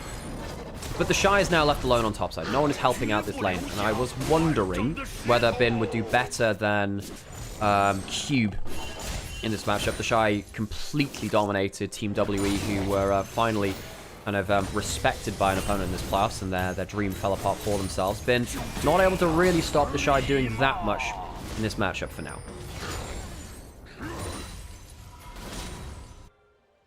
Good farming by Bin under turret. Managed to get all of them at least. Knight's doing enough in this mid lane matchup. Had to pay attention to JJ because, let's be honest, Beijuan can't. As soon as Beijuan shows them that dive, JJ is completely fine to do whatever. Now got Gala and Mako swapping across the map. Kind of, I guess, afraid after falling behind a little bit. You can see that Knight is basically being left on an island mid, like just trying to farm up as best he can. The Victor left pick. Victor not a pick which Knight goes towards that often, but it's very good in this draft. Eventually we're going to get to the point where Bin is going to be very, very tanky. He will be the front line, and if JJ goes in, I think that the hostile takeover, the carpet laid over the team fight, will be very hard for IG to deal with. They need to find multiple angles to play the fight in. And there's a lot of just pick CC between the hostile takeover, the Ash Arrow, the Pantheon, the Scion, even things like that handshake if you can land it. If the first person to get hit will have a very unfun time. Could be a dive onto the Shy here potentially. Beijuan potentially stacking up his passive. Might just be farming under turret. The fact that the Nidalee has been removed from the 1v1 is important. That is important. BLG will want to make sure that the Scion is getting more value than the Nidalee and not just losing farm as the Nidalee pushed into tower.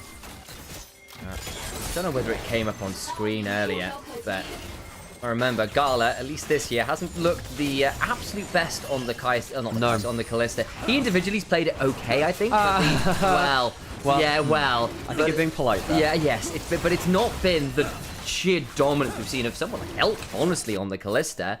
Our true Psycho AD carries tend to be the ones that are a little bit better at that champion, and that's not quite been how Gala has played it, and the team also hasn't rallied around it in the way that you sometimes expect or require a Kalista to have happen. Yeah, Gala's never been the best of Kalista players over in the LPL, which has made a career out of that pick quite often, actually. See that top side, because Grubs haven't spawned yet, so it's not like they're helping with the plates down. 2 plates being taken by IG's bot lane on the top side of the map. Other side, the Shy picking up farm, but that 10 CS lead he had early, not getting to that much. He's picked up the cull because he realizes, hang on, I've just got to get some individual lead. Knows they'll be farming okay, but the fact that you don't get that 1v1 of the Nidalee into the side is a problem. Alkanon pushing in yet again. Not going to find too much there at the moment. That shove continuing to be valuable. I feel like actually for the first time in a while we've seen a game where BLG have got lanes which are feeling pretty good, because again, even that last game early on, it was the Aurora with a lot of shove getting the solo kill, the bot side also shoving in, and it turned around later on with things like Shen Ultimate as Rookie, step on forceful the flash out of map, and now Rookie caught in the Arcane Storm, eats a lot of his health bar, but is not quite in range for too much more damage. No, that's actually fine for Knight there though. Managed to turn around a lot of damage. Rookie will be pushed out of lane. Means that Knight gets control of the next wave. for the grubs to spawn in a minute. Lose this flash, but considering you are Victor kind of left on an island, because Baytron has said, I'm going to be helping out my 2v2. That's just the plan. Just dive with the Ashe Renata. Knight knows that he will not be having 2v2s mid. He'll be 1v2, 1v3, even if someone else roams towards it. Keeping up is slightly ahead in farm, actually. Bin also now ahead in farm, even in farm 2, was briefly ahead before waves crashed in, actually. BLG solo lane's doing much better than the previous games of the series. Big time. At the very least, JJ going to hit 6 early. That's a lot of the value he got from the early farm leads from what Baytron pulled off in that bot lane. However, it does need to turn into something, and you need these level 6s to matter. You need to get value out of things like the Wish, the big all-in from Kai'Sa, Kalista, because you've got effectively double enchanters to set this Kalista up to just go careening into whatever fight you wish is, and try and get things working, because if you don't, I fear for IG's compositional play patterns, I guess. Been trying to trade out well against the Shy here. Hitting good Qs so far, but look, the Nidalee does win extended trades really well. You can see that they heal up an extra amounts. Of course, the on-hit heal from the Colm definitely helping. Falcon on towards top. So once again, Baytron flashing in from on. Ooh, tries to get this one working. Mako being run out. There's no level 6 to work with, so Mako just goes down. There's nothing to be done. Nice play.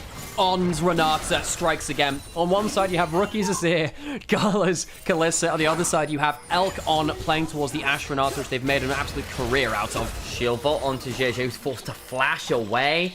It's not getting pretty. There we go, that's a better way of phrasing that. Any moment soon as IG find themselves 500 gold behind, and the grubs are about to fall as well. Both sets of early objectives, likely going BLG's way, and I don't think there's realistically a good contest right now. Rookie has his ultimate coming back up. Knight will try and trade onto him, stop Rookie from getting towards the plate. Baytron steps forward, gets a lot of damage. The heal comes on down. There's the Cataclysm. Flash out from Elk is clean. Now Mako's to come back to the plate to level 5 Soraka. Eating Ranger's Focus after Ranger's Focus. The Fates is called.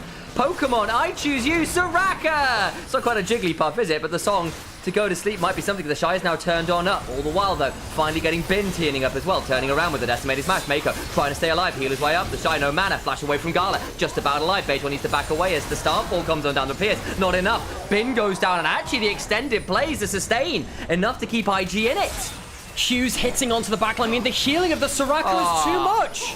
Beautiful extended fight. I thought it was all but over, but somehow, someway, Mako stays alive and does all the value. And while all this is happening, Knight tried to stop Rookie from getting to the play, gets solo killed instead, and Rookie gets to walk over and make a play. Knight's now back onto the field, but BLG will not be able to win the fight in the way that they wanted to. IG gets ahead of that play, and the Soraka already rearing its ugly head in terms of the value that that champion can get in more long-term fights. Continual Qs getting hit, reducing the cost to yourself for casting those Ws afterwards is nasty as hell. The initial play on top was very good from Elkin on, using double ults. Silence used very early.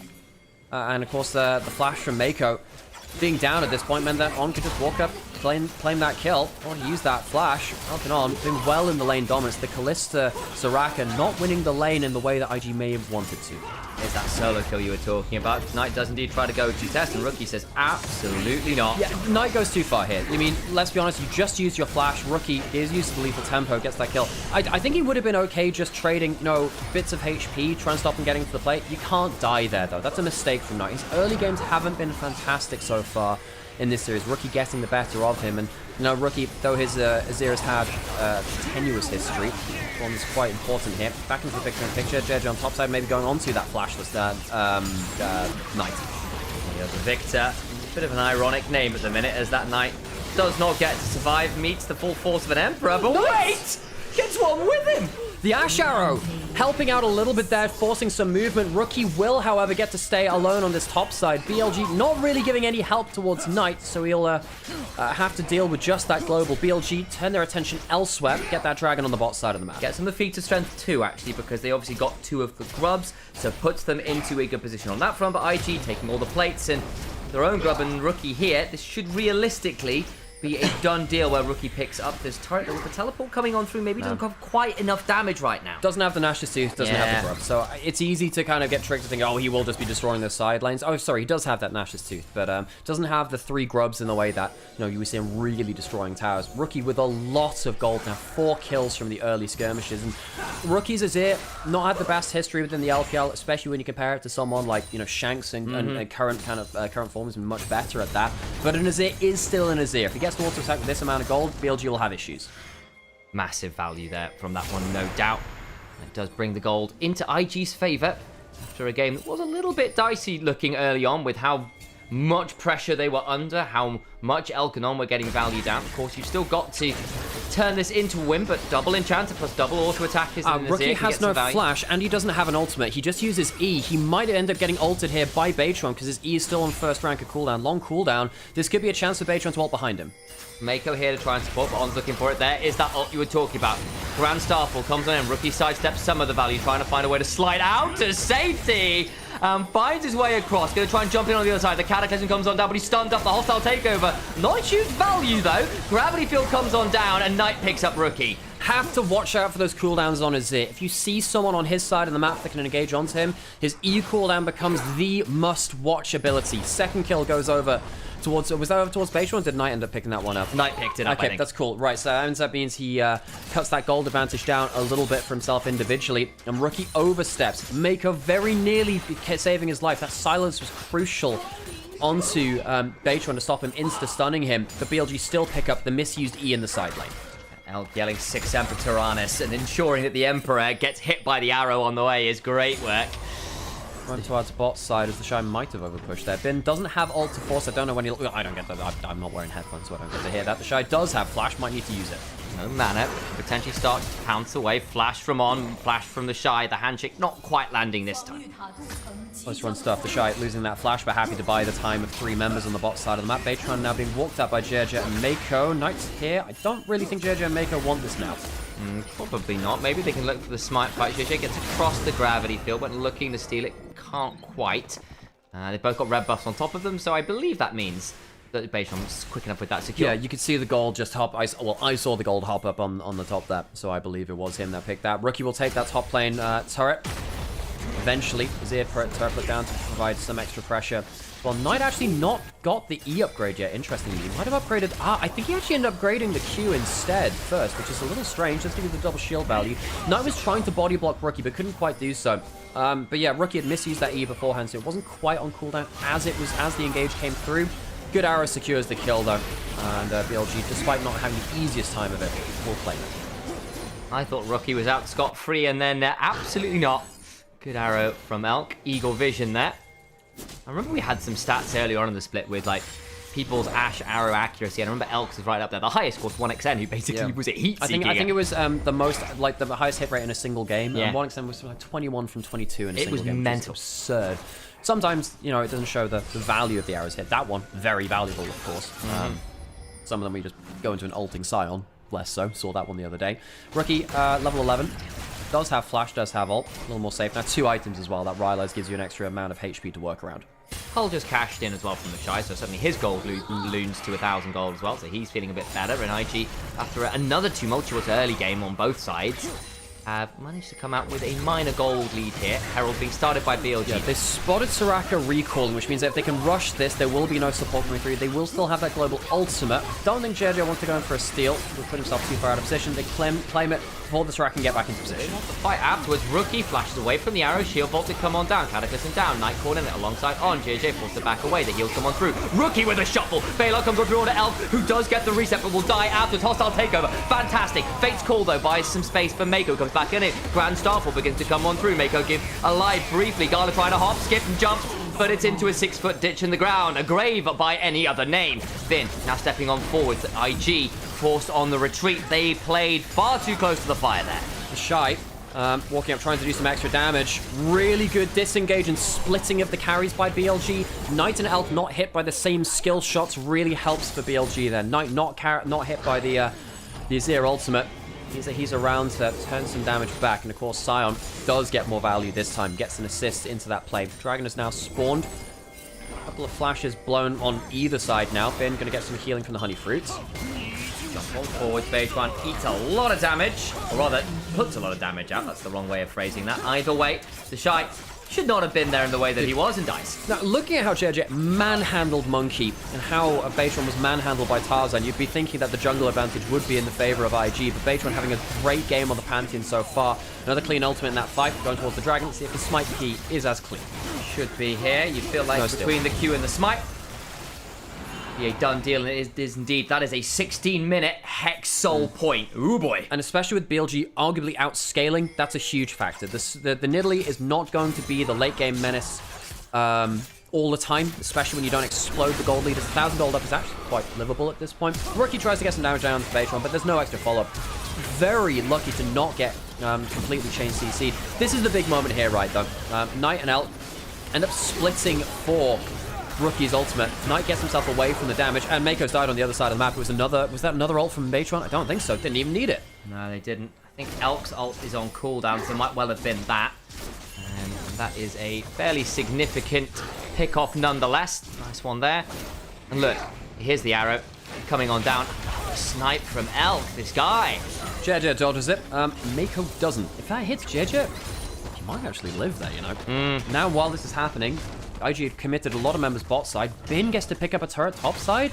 That's going to cut the individual lead of the Nidalee further behind. Only 500 gold ahead. This is not going to be the same impactful Nidalee that we saw against Team W just the other day to see IG through to this series. Huge, huge, huge moment here and on as well. In that last play around the Herald, by the way, managed to handshake JJ out of his flag and drag. He was mid-flight and got pulled back in, so Elk got to flash away. Really nice from him. Just want to shout out that cool little mechanic. No, sure, absolutely. You know what? I'd missed that, and it's really cool to spot players like that here in such important series. Reminder, BLG looking to get through to a finals after they'd missed the last one. They lost to top esports in the lower bracket, some would argue due to a Cassante bug, but nonetheless, BLG, I think it's affected them. It affected their reputation, affected their outlook and their expectations potentially. IG on the other side, a super team, absolutely a team which many people are excited for. I'm excited for. You should be in chat as well. But this team, which hasn't made it through to an international event since Worlds 2019, it would be so special for them to make it. But they have to go through BLG, a team which has been so dominant in the LPL in the recent era. Rookie has the most gold in the game. He isn't one of those players which we'd love to see make it internationally again. Many of his other teammates have done so a lot more recently than him. But going through BLG is a hard ask. I think he's got a very unenviable position in this game. Yes, you have got a Soraka behind you, a Nidalee with a Primal Surge attack speed behind you. You can theoretically just amplify this Azir into the heavens and just win out through that. Again, you've got the Kalista who normally falls off a little bit in terms of the scaling, but if you can get to some of those tankier items with the double enchanters behind you, you could just sort of turn into an AD carry bruiser and blast your way through as long as you get the chance to survive. I feel like that's going to be a bit much to ask, though, when you've got a Hex Soul coming in 2 minutes, and we've already mentioned that, look, I'm kind of plucking at straws and narrow threads and windows here when BLG, their scaling is a lot more straightforward, and they've got a lot more backing them up in the foundations behind it. I'm just going to jump in here. Has he had the E to keep himself safe? He did jump on him with him from the dismount from the Herald. Two grubs make it easier to damage the tower too. The turret's not going to fall, but it's a good chunk, and IG can't really leave that turret unattended even for a single wave now. It would fall in that. Rookie going towards the bot side of the map to try and wave clear through this, and he'll be, I think, able to do so. Bin get the demolish proc though. He'll be able to take this down, hopefully. No, not quite. Not as much damage as I thought. Knight's coming on over as well. He looked to trade into Rookie here a bit himself. This is a bit of a mirror. Yeah, a bit of an opposite of what we saw in the earlier drafts from BLG in playoffs, and IG in playoffs as well, actually, to a certain extent. I know they played the Nidalee top before. Jed's going to walk on bot side, though, and try and force the flash from Knight, and does. Actually quite big with the dragon spawning in 50 seconds, so I think time to, if you want to finish up that story time, now is the time before we have to turn our eyes to violence. No, the big thing is BLG picking towards the 5v5, not the individual overperformance, whereas IG have done that on the other side. You know, the Kalista Soraka, they really want that. The Nidalee really wants that. On the other side, BLG picking towards the 5v5. Yes, Bin is a big Scion player. Couldn't win on it the last time. Was got Scion got Trundle Cassiopeia the last time. Much easier to play it through this time. Very much so, but that also means that we get to see that potentially in action about 30 seconds. What good timing that is, Alex. Yeah. Almost like you're good at your job. Either way, Soul Point on the line for BLG. They've got the team fight comp. They're the ones with the lead. Jump, though, onto Mako as he's about to potentially go down. Gets Mikhail's cleanse out to safety. Whoa! It's not safe at all! The emote spam from Beichuan, the sub-jungler that righted the ship of BLG. So many people said, oh, he's not the player that BLG needs. Surely he's not that good. He has been exactly what BLG have wanted and needed at certain points. Right here on the Pantheon, taking control of the game. Tip of the spear, metaphorically, and this time, oh so literally, a 4v5, and Hexol on the line. IG, what have you got left? It's going to have to be a miracle steal. The handshake awaiting from On. Wants to try and cancel it. Uses the ult first. This is the handshake. JJ can still get in. He's too late. Flashed on him. Flags drags out. And the Hex Soul is secured. Bin stepping on forwards. Gala trying to hop away. Finds a diagram. Starfall in the back line of Gala. Where do you run? Nowhere. There's nowhere to go. JJ with the cataclysm. He's going to pull back in again. Bailout keeps Alk alive. He's trying to find his way going. Can't quite survive as the Shy picks him up. But again, the Hexol slows and shorts of lightning strikes the Cougar down. Mako needs to run. Flash, handshake, another firm one, another business deal. Snapped up by the Renata Glask Industries. BLG off of the back of the jungler subbing in mid-split from a team that ended up finishing towards the very bottom of Group Ascend, found the missing piece of the puzzle to make this outfit a title contender again. BLG, they win this series, they go towards that, and Baytron is a huge part of it. You can see that the volley was spotted. You know that the Ashe is there, but okay, if you know someone's in that brush, there's a chance that there's multiple people. Does get that, Mikhail's through. Even just surviving that amount of HP would have been bad enough. Dying here means you're in a 4v5 for the Hex Soul fight. That, warding his enchanters has forever been a very difficult game because of stuff like this. You don't get to survive in the way that a Rakan, Nautilus, or a Leona would have done. On the other side, JJ, look, he has often been the Prince of Thieves. This guy's been insane, stealing Elder Dragons, Barons. Baytron beats him on the smite key. And for a player, again, that wouldn't have expected to be on BLG. I wouldn't have expected it. If you told me at the start of the year, I would have told you would have been trolling. He does die at the end. Gala manages to help skip around, but the job's done from Baytron. The thing is, you can see in a game where they were ahead, where they were even Gala with all of these people backing him up to allow him to do that, you could see what it was supposed to be. It's not that game. It's very much not that game. Now into Hexol early, very early on. Yeah. With items beginning to come on free, the gold lead significant enough for this time in the game.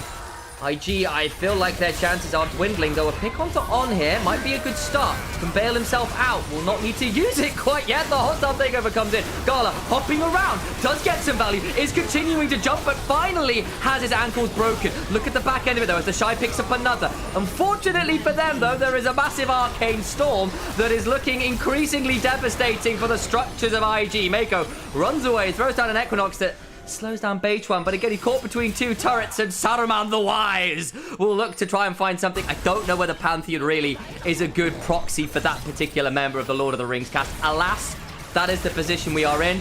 I wonder how you look with a beard. Pantheon Knight nearly dies to the Shy, but should just pick it up with the second power. Knight cleaning up so many team fights. We said that the Victor was good in the draft, and he's really proved that well. In that fight, IOG try and get the easy pick onto the Renata, can't get it in time. And now with the Hex Soul, if you buy into a fight, you're stuck in the fight with those slows. The early Hex Soul going to bring BLG into a very dominant position now in the game, even if the gold lead hasn't, I guess, exploded at the top of your screen. It's only 3,000 gold. You can see how much easier it is for BLG to play through the game. They'll get themselves the Atakan, might be a contest, but with Baron on the table, IG, if they lose a contest, could be the Baron afterwards gone as well. Yeah, ends up hit by the Decimated Smash. The arrow comes on through as well. At least that one is buffered through by Xie. Then now Snaggle hit. Snaggle rookie good damage. Low. Knight's also Gigolo. They need to leave. They can't be here. Bin's now split off. Oh, BLG, I think you might have overstayed. Bin ulting forwards way too readily. Atakan, I think it will reset fully, so it means that BLG will have a free recall. I don't think IG can do that much about it. Baron. They might be able to do so, especially with Bin being dead. That could be Baron, even though they've lost the Hexol. BLG, big mistake by them. Took way too much damage from things like the Atakan. Bin split off from the team, and now Baron down at 5k HP. Baytron's going to look to come on in. The hostile takeover does fly across a few, but it's still a secure on the Baron. IG, a breath of life here. And a second, anything more to be done? No. Maybe. There's the Azir turret helping out hold a bit of safe ground there. BLG, you see the Baron go down. They'll now restart the Atakan. Big mistake by Bin going too far forwards in that last play. Jeje did complete the recall. There's a teleport coming behind them. That's going to be Rookie. Has the ultimate. They'll see him on the wave. They can turn onto Rookie, though. Oh, Rookie, that's really deep. Slides away, but to where? The Emperor's Divide comes on down. Gravity Field is there, but now he's in 1v1 with Knight. I don't think he's winning that. Back onto the outer card with all the spears in. Should be secured. It's stolen by Base One. Ren doesn't come on through. Cataclysm comes on down. JJ needs to run. Rookie trading out with Knight is being kept in the business. Grand Starfall comes on in. There's an Equinox, though. The stars were waiting, and Soraka silences him. It doesn't matter as they keep hunting on Forza. The Shy trades out. Knight gets that one. And then War for all the while that Starfall looks a bit problematic. They still get Atacant. They still get 2 kills. And IG's comeback is swiftly thwarted. An LPL classic. Is it clean? No. Is it exciting? Hell yes. It is a bunch of skirmishes back to back which explode into, okay, we're looking for a single pick. This opens up an objective. Well, okay, there's extra cooldowns now coming back on the other side. This is the LPL, which is known and beloved around the world. It is non-stop. It is full contact League of Legends. If someone starts getting hit, the other team jumps in. Rookie ends up surviving much longer than I thought he should have had any right to. His ultimate, cutting off almost the entire wave, buys time, which means that Knight is not quick towards the other side of the play. Beitron with the smite, though, makes things right for BLG. He has outsmoked JJ, which I just didn't think was possible. He is so good at that aspect of his game. And now IG, they don't have time to use their Baron buff, which it's easy to forget. They got the Baron before that outcome. They've just not had a chance to use it now. Elder, 8 seconds. Baron, I mean, it's a +9 Baron power play. But the thing is, IG still get to push in for the Elder. That is the big thing. Vin's going to walk into River now. They do have the Hex Soul to help them out a little bit. Phantom Valley Mako in danger. The arrow comes on down. GJ in danger. Falls away. Does survive this time. Oh, the Hex Soul's nasty. Just look at the Chain Lightning. Half of the damage from it is just from that Hex Soul. Some ultimates used by BLG. I mean, JJ, now's the time to use that Smite Key. Find the moment. In we go. The Shy on a flank angle, looking to try and find something there. Elk steps on forwards and having none of it. The Rangers focus. The volleys. The flash over from Bin. They want the fight. JJ survives for a second. The Wish keeps him alive, but not for much longer as the Arcane Storm claims its victims. Some Hextech and power lightning doing some work. Mega flashes away. The Thornbound Atacant screams out again. Mordekaiser laughing as his demon-bound champion helped pick up a triple tonight. Knight on the Victor, cleaning up time after time. On might die to the Shy, but I think the Elder going down will mean that BLG don't care nearly as much. The Shy trying to get a kill onto Knight perhaps at the end of this. Mana, can he really play? He can try his best. Hops on forward, gets some decent damage into the bush. He goes, gives himself the extended range, can look for a bit more. The Ray comes on forward, flash on forward, Zonya's by Knight, and now the Shy gets hit by the Elder. Temerity stepping up tonight like that. Knight cleaning up these team fights. This Victor was the right pick for this draft. He very rarely goes towards stuff like that, Victor, but you can see the value once the front line is up and running, once they get that carpet put down in the fight from the Renata. The Victor has so much space to turn, burn, and get those ult resets going once he's got the fully upgraded set of abilities. Knight, difficult laning phases. I don't think he's been laning well in the last few series. Mako will die to the Elder as Elk also chooses to let himself be known in the carry performance. Elk needs to be a little bit careful here as Scarlet tries to step on forward, flash into the slows. Oh, the Rangers focus. Elk just about survives the damage. But JJ tries to look for the flag, the drag, and the Cataclysm, but all the while, Bin and Knight will avenge their AD carry. And walk towards the inhibitor. IG have been out team fought. They have been out skirmished, something that they were winning much more in the first games of the series. But things start to crumble now. Their Baron, very much a negative power play. After the initial game, BLG come out swinging. It's the game one curse. They always need a warm-up, and warmed up they are. Ready, roaring, and the engine is well and truly started. Now this is what I call LPL. Sebulba out there wishes he could be driving like this one. Nexus turrets under siege. BLG will take down the Nexus turrets, and the Nexus after in short order. Invictus Gaming, a last gasp as the base crumbles beneath them. Series point for BLG. One more game as MSI is calling their name. BLG slaughtered through the team fights. They wait, they scale, and they dominate. Invictus Gaming haven't been international for 6 years. Such a long time waiting. BLG. So now the question is, what do you kind of pick into this? I don't think that's good. I know that they lost. They lock in the Caspier anyway. Knight, not a big player of this champion. Very few are. He lost against it, against anyone's legend in the last round. Vi going into a Cassiopeia can suck. Ambassador can too. I mean, if you drop that miasma onto the Vi and the Ambassador as they go in, if you don't engage onto the Cassiopeia, they might be able to carry.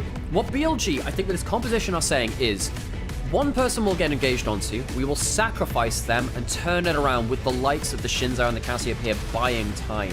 Risky, they have no engage besides a Varus ultimate, but they have so much poke, it might make the difference. Because the other side of that is IG, you have to go in. You can't just sit there and trade skills with a Jace Varus. You will lose that war. So you have to go in, and as long as night, and it is night, as long as someone undo the blushes of winter, the first half of spring. Yeah, we'll finish that thought in a second or two.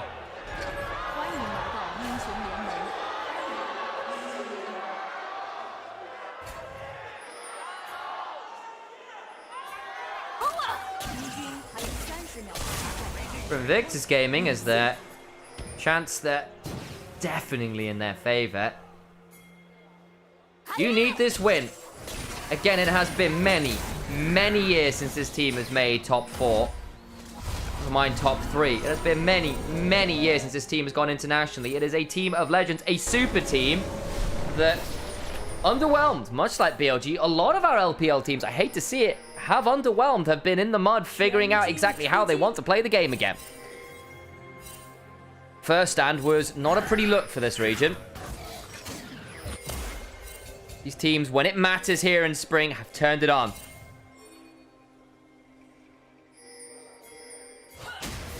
Level 1. Bit of poke from the Varus, that's about it. It is the Comet on both Elk and On. As much poke as they can damn well get out of that lane. JJ on vision on the Raptors. Won't lead into it.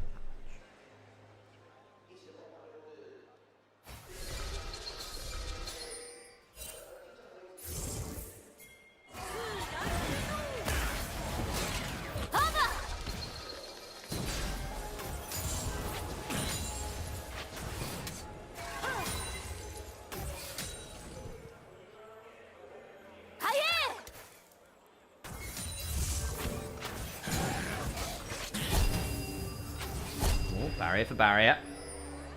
Raiding. Oh, a little bit low there. Eating a fair number of those blooming blows. The Q goes wide from On.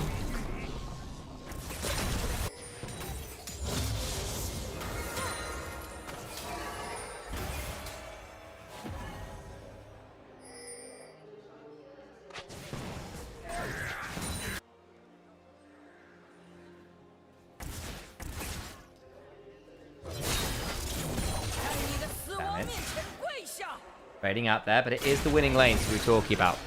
Alk and On in the wrestle early on come out on top of it. Junglers pathing in opposite direction. Vi towards the Jace shove. Beishwan towards this bot lane, wanting to get as much value out of it as we can.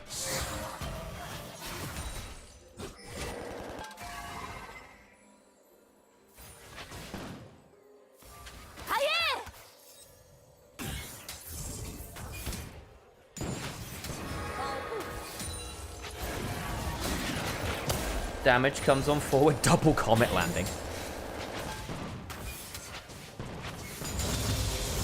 Damage is good.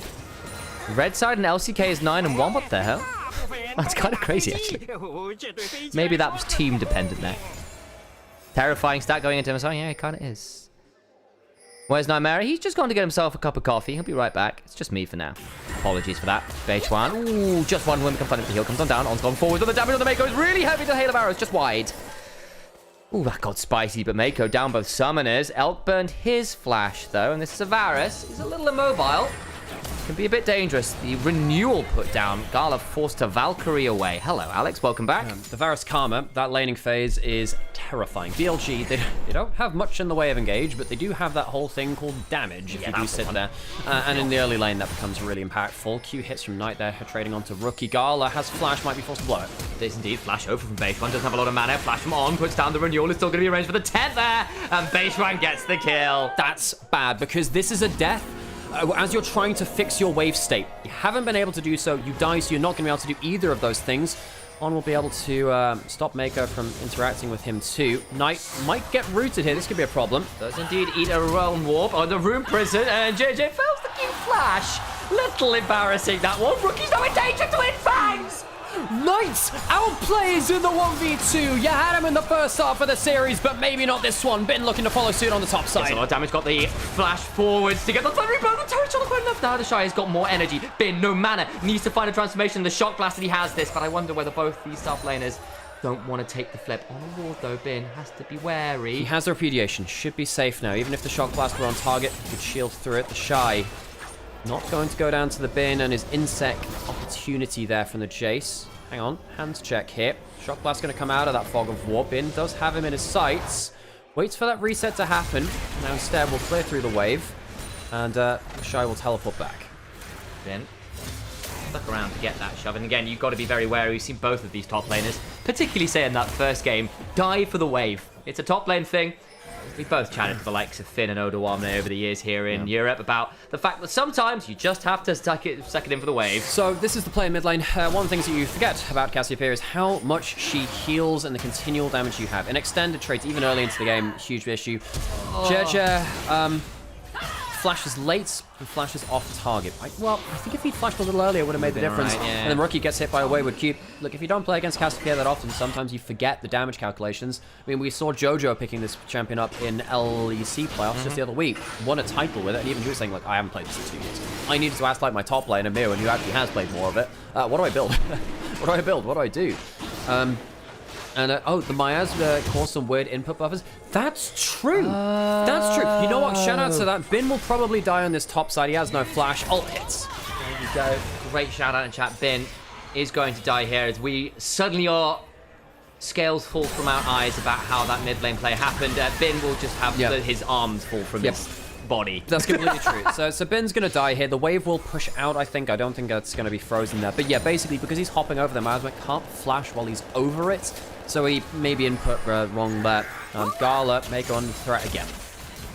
There you go, Bejuan. Now looking for that dive. Mr. Winds becomes lightning. Gala steps forward. Valkyrie's back. Eats a soul flare in trade. On takes that turret. Lets it reset. Knight now coming on down. Realm Warp available from Rookie. Needs to be here soon. Already one down. The Comet comes on down. Mako in danger. Turns himself into a shape changer as another kill comes on down. Rookie is now here. But Elk and Bejuan got to trade it. Tree Talon Strike comes on down. Barrier is there. Flash from Rookie. The Overload's not enough. The Tether comes on down and Rookie rooted onto his own turret. The Petrifying Gaze. And on with the massive Q gets the damage in the end. Rookie tries to go forward with the Rune Prison. BLG slap back with the Regional Prison.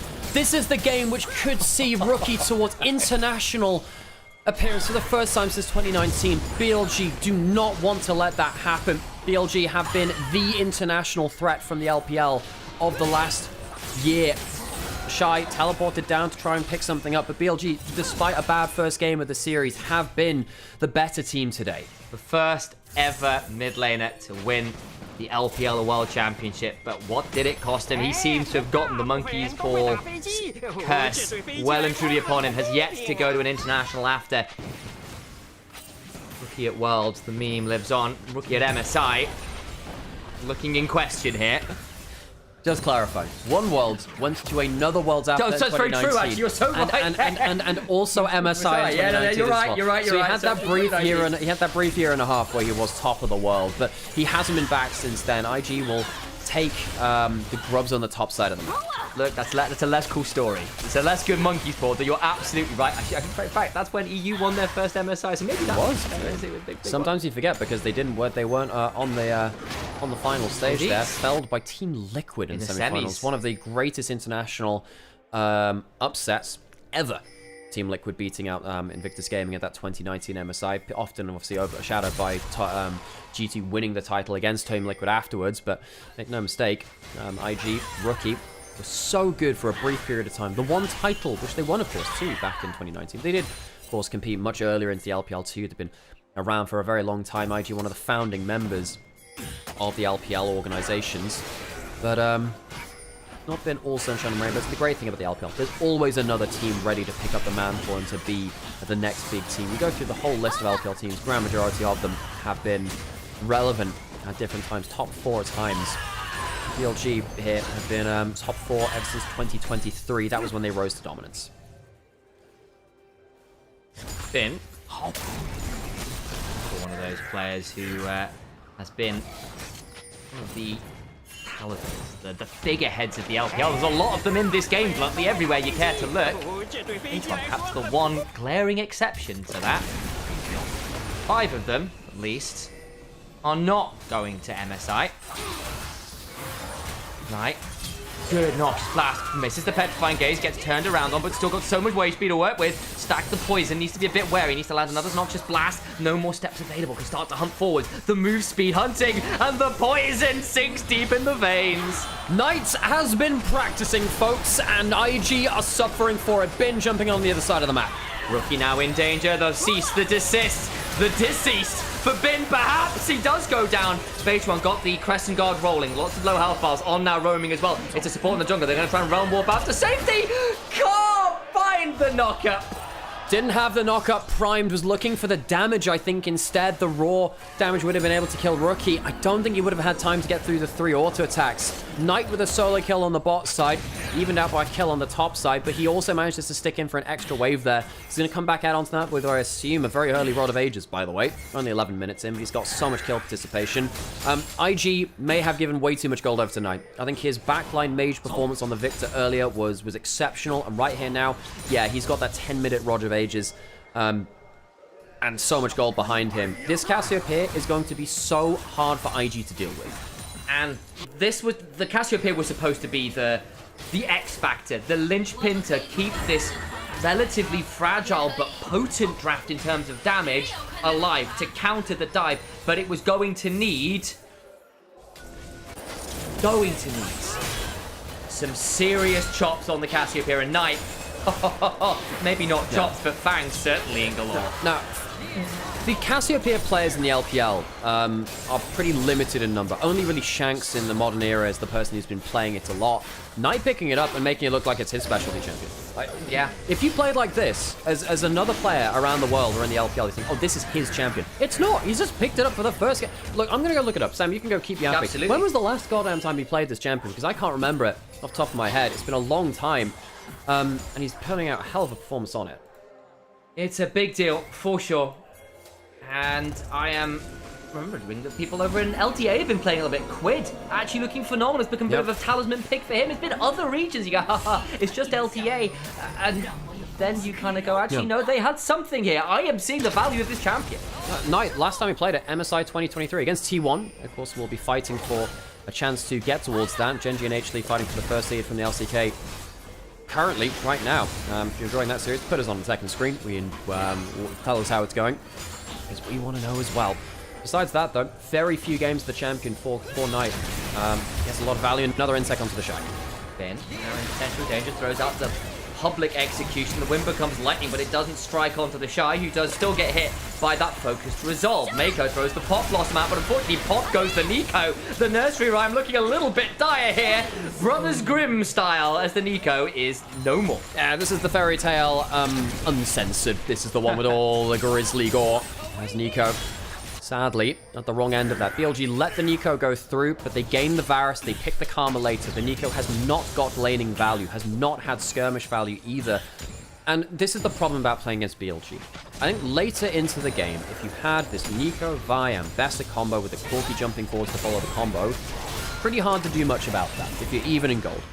You are not even in gold anymore, and particularly when you have the Cassiopeia very far ahead, one of those key targets is going to be just blasted. It's going to be unkillable and turn around a bunch of damage onto you. IG may have given up too much early gold. I know it's only 14 minutes in, but the Cassiopeia is likely to go towards not just the Rod of Ages and the tier, but something like a Leandry to realize even more HP as well. I don't see how IG cleanly deal with that. Yes, BLG will have the ability to, well, unfortunately, have the ability to misstep. And, you know, they have 3 immobile carries in the Jace, the Cassiopeia, and the Varus. And if one of them's out of position, yes, we'll have another conversation about that. But I think they've done the BLG Classic. Somehow make a janky-ass composition work because they're very, very good individual players. Nice. Going to hit some damage there. Needs to be a little bit careful, does the Shy. So I keep saying that Knight was the one making someone else eat the damage, but I've got to phrase that correctly. Top phrases failing me. On, great Karma game, by the way. Yeah. The laning phase has been fantastic. Yeah. At all of the right plays. I think On, very, very often the litmus test for BLG as well. This is a team which has been very inconsistent. I think versus anyone's legend, he was by far the second best support against Kyle. The support diff was very hard there. Right here, though, been better than Mako in all but game 1. Been getting jumped on the bot side of the map, potentially, trying to stop the wave from hitting tower. And will successfully be able to do so. JJ realizing that it's going to be a little too hard to get value out of this. And on the top side of the map, Scuttle Crab taken, Herald spawning now. I think the more I'm realizing it, the more I kind of want On to be a jungler, or you know what I mean, in terms of like, this is a player who actually, when you give him agency and individual playmaking, that's a fair point. He is that kind of player where that is serious value from him. It can go wrong though, as the Herald is happening. Yeah, and we'll see whether there's going to be something like a Realm Walk coming in, teleport from the Rise. Has been coming in as well. Yes, going to be a fight over this. Trying to make this play happen. Herald secured, Knight, the Shy with a Mega Blast Cone. Gala still going to get hit despite the Valkyrie, and On actually, they're getting a lot of value out of the tether as CC. The Shy sitting on that Blast Cone, really wondering if there's an angle. He does have that public execution into the backline available. Waiting. Now he gets into the backline onto L. The Petrifying goes by some time. JJ's so low. Oh my days, the Twin Fangs. Even now, the Snake is still dangerous. Eats a lot more damage. Flash on out from L. Buy some time, but the Shy, so scary. Going on forward to the pin to the skies he goes. Got a Thundering Blow. The Repudiation still working. Flash on forward for Gala, trying to get to value. Gets the Frostball with the auto, but Baseline hunting for a last auto. Looking for some more damage. Elk on the other side still survives. It is a messy fight. The Blast Cone was almost enough, but it is not. Herald and 4 kills to BLG, 2 kills to IG. And this is the problem that we see with this composition when they fall behind the curve. This is before BLG even have their big items online, where they have more HP, when they have bigger Karma shields to threaten IG. When they dive in, they're not cleanly getting onto the backline and killing them off before they can turn around damage. You know, Mako not able to get into the thick of things too. He's forced to back by Bin and Beitron. On the other side, Knight gets so much damage, and the extra burst from the Noxious Blast gets enough damage down. Yes, Knight does end up going down because of the combo through from the 3 members as he's caught out by a bit of his CC. But the damage is done. The dive has failed, and BLG can walk it back again.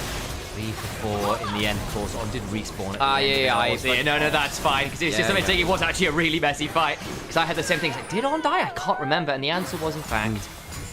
Beitron's walked away with 5 kills now from this early game. He's also going to be one of those people in between the engaging forces and his backline. If the Shinzai gets really fed, that's a problem. Knight get engaged on... the Shy gets another really good back... How does he keep doing this? It doesn't lead to a kill, but it's a really good angle. A good miasma from Knight stops the play from happening, but you can't discredit the Shy from trying. Another route potentially onto Gala. On with the speed. Again, the CC from the Karma. Not what I was expecting, though. The value. So fantastic. The rocket, not enough. Mako goes down. Knight finally falls with the Shine to the backline, but now in danger. Split off. Wind becomes lightning. Hits the hail of arrows. Jumped on top of. JJ stepping on forwards. The dancing blow. Vi turns around. Goes into the backline with the cease. The desist. Elk is roadkill. Manages to turn back around, though, as the shot blast comes on down. Looking to get some autos to the skies. Knocked out of it. Baseline stepping on forward with the audacious charge. The Rise still firing. Can Rookie clean them up? Got shields bared up by the Defiance. Hit by the Wind becomes lightning. The vision not there. Misses the overload. 3 talent strike knocker for BLG. Win out the knife. Fight in truth. Beitron has done God's work there for BLG. The player which no one expected to do well on this roster. We thought he would be duct tape, a band-aid, something to fix the leaks in BLG, but truly not really an answer, right? Has come away with a career-defining series potentially for him. Beitron, the player who came in midway through BLG's split to fix a failing jungle role after Shun left in the offseason and Wei was subbed out, has been monstrous here for BLG. 2 team fights in a row. He has stuck around to the end of the fight, and the Sundered Sky has ended up giving him immense value. Beitron was the talisman of Thunder Talk Gaming, and he left their mid-split for greener pastures, and he may have just bought himself away to his first international event. This guy, I was told, I was hearing so much talk around the scene about how they didn't believe in Beitron. You know what? I had some belief in that statement. Surely he couldn't be what they needed, really, right? He was just going to make the other players look better. He's looked damn fine himself. This is what he was always able to do when he had the lead, when he had the support. There are few players who will put the beer down, hand it off to someone else and say, nah, I'd win that. That's insane. And it's an obscene an obscene Shinzao fight. It's not even 20 minutes, folks, and we're 24 kills deep. 6,000 damage on Shinzao. And this is why Shinzao, with an Enchanter, looks just like a freak of nature. When you get Shinzao, the extra shield, the extra mobility, this champion is not fair. We've seen Shinzao Lulu in the past with a Lulu in the mid lane, and it used to be a little bit cheesy. Now Shinzao's just good in general. You give him a Karma, and what do you do about it? The extra amount of damage and on hit that the passive gives you, the crazy amount of damage. Uh-oh. The Shy, on the other side, though, credits to the Shy. Invictus Gaming, I think that one of the few reasons that they've been looked competitive in the last 2 team fights is because the Shy has got good angles. He is a very good Ambassador player, potentially our best Ambassador player within the LPL. JJ trying to set him up for success. They are now down against Soul Point. They are down several thousand gold, but the Shy is giving it all he's got to keep IG in the series. Atakan, we go. BLG on it. They've got the Cassiopeia. Remember, this thing will disappear. Chance of Corruption goes wide. Try to read Rookie running away. Is anyone coming? Not in any good time frame. This is going to be secured by BLG. Last few fights have been desperately close. Actually, you go talk. I've got other things to say. It's 2 turrets taken for the Atakan. JJ was spotted around bot side and then going into mid lane as well. Release spotted on mid lane. Ult down from LPL is trying to flash protect, as you said before. Rookie walking forwards, not able to get the Rune Prison cleanly. It really is a 3vx at the minute. I think BLG might need to leave Base Run to try. The teleport's coming on through. Rune Prison onto On. Stays alive. Public execution wide. Base Run. Now in a 1v2 will finally fall. You have to feel the Twin Flames come on down. Damage back. On survive. Massive renewal healing. That is an obscene amount of healing coming back on our Rookie split off from the team as BLG look to collapse on the blue mage. Where does he run? What can he do? Try to use the Krug as a body block. Flash to the skies. And Jace takes down the man who inspired him with magic. Jumps off a double. Wait, JJ's there to punish. Vi showing the man of tomorrow what Zornite Mike can do. Rookie manages to escape long enough, but BLG once again come out on top in the kills and on the play. They lose 2. I'm trying to remember. I think it was 3 because on Mako's just respawned rather on that Nico. So I think it's a 3 for 2, but they also get that Atakan.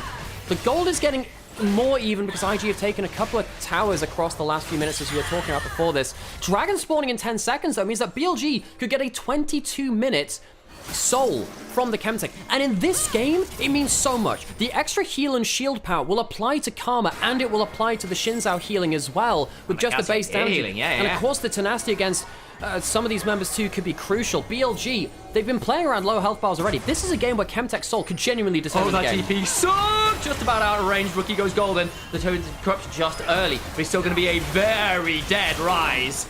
Bad teleport from Rookie. I think IG were panicking. They knew that they couldn't give this up for free, but it's a fast and loose teleport. Bin the guy to do that mainly in this series. Suddenly 4v5 around the Soul. BLG in the advantage. On to the Dragon we go. BLG 5v4, looking to play it. The last few fights have been close. Imagine if IG hadn't fallen so far behind earlier. JJ, is he looking for the smite still? What's the play here? He has an ultimate to get onto the backline. Surely you can't let them have this for free. JJ, what's the smite key like today? My ass was making it so hard. Night Flash! Petrifying Gaze! They're all turned into statues, frozen! And Medusa, the League of Legends variant anyway, shows her why she is a mythological creature. So often in the LPL, there is a night and day difference between mid laners, and the Cassiopeia closes the door on the series. Knight, bad first few games of the series, slamming things home for the victory though. Knight takes Rook. Maybe add an E or 2 on the end as the pain comes on through. What an insane, insane play from him. The only thing IG could look for there was the steal. It's the only thing they could look for. Knight is on it.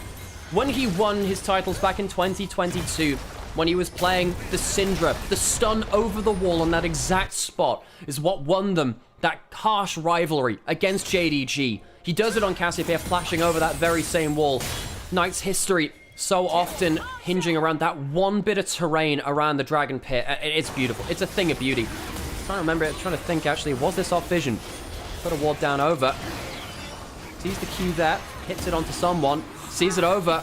The ward's still there, gets the flash stun onto 2, stops JJ charging the Q up, can't get over the wall. Take your hats off, folks. That's a Knight special. So good. It's so good. Ah, BLG. I'm so glad you're back on form. It's made this series much more entertaining. IG, unfortunately, left reeling after how this game has gone. It has been a bloody thing. Every fight over the last 5 to 10 minutes has been close, but just edging towards BLG's favor. They've come up with the kill ahead. It feels like a lot of bodies have hit the floor every time. Again, I mentioned it, using around that last dragon, how things might have been different if Knight hadn't felt fed, if the early leads hadn't come on through. Could it have been a different story? And how galling is it for Rookie, who was considered potentially the best player of all time for periods of his earlier career, peaking in 2018, 2019. The conversation was there, and of course it was very tumultuous. To potentially be denied in international events again by Knight, a player who I think in the modern era has been, at worst, top 2 mid laner in the world. It's him and Chovy. It's their era of the mid lane. And no, they haven't won the World Championship. You can have that argument elsewhere. They, on an individual level, have been inspiring. They have shown us new heights of the mid lane role for this era of League of Legends. And BLG, they've had a couple of players achieve stuff like that. Elk Ezreal, Elkon the Kaiser, Bin, and a whole host of champions too. Even On has had his moments as well. BLG, how inspiring have they been over time? Trump, Flash guns in, tries to get on top of Maker, but that's after Shy out in an awkward position, trying to find a way out of here, but it's a narrow path. He must tread, and the miasma comes on down. He can't Drakehound step through poison. Now JJ going to try and get out, but just gets Bolt Breaker into the wall. Beishwan picks him up. Yeah, Knight, more of a KDOT fan, stops the Drakehound steps. And the beef is real. BLG pushing in towards that top side. This Cassiopeia has been game-breaking in playoffs. And my worry now is Anyone's Legend will play against the winner of this series tomorrow. And if it is BLG, they have learned the Cassiopeia. They have respected the Trundle. Perhaps some of the draft advantage that they had over them the last time won't be there again. Baron will be started. There's no jungler. And BLG will take the Baron for free. Well, just got to try and come up with a line from They're Not Like Us, but for now, we'll hold on to it for now.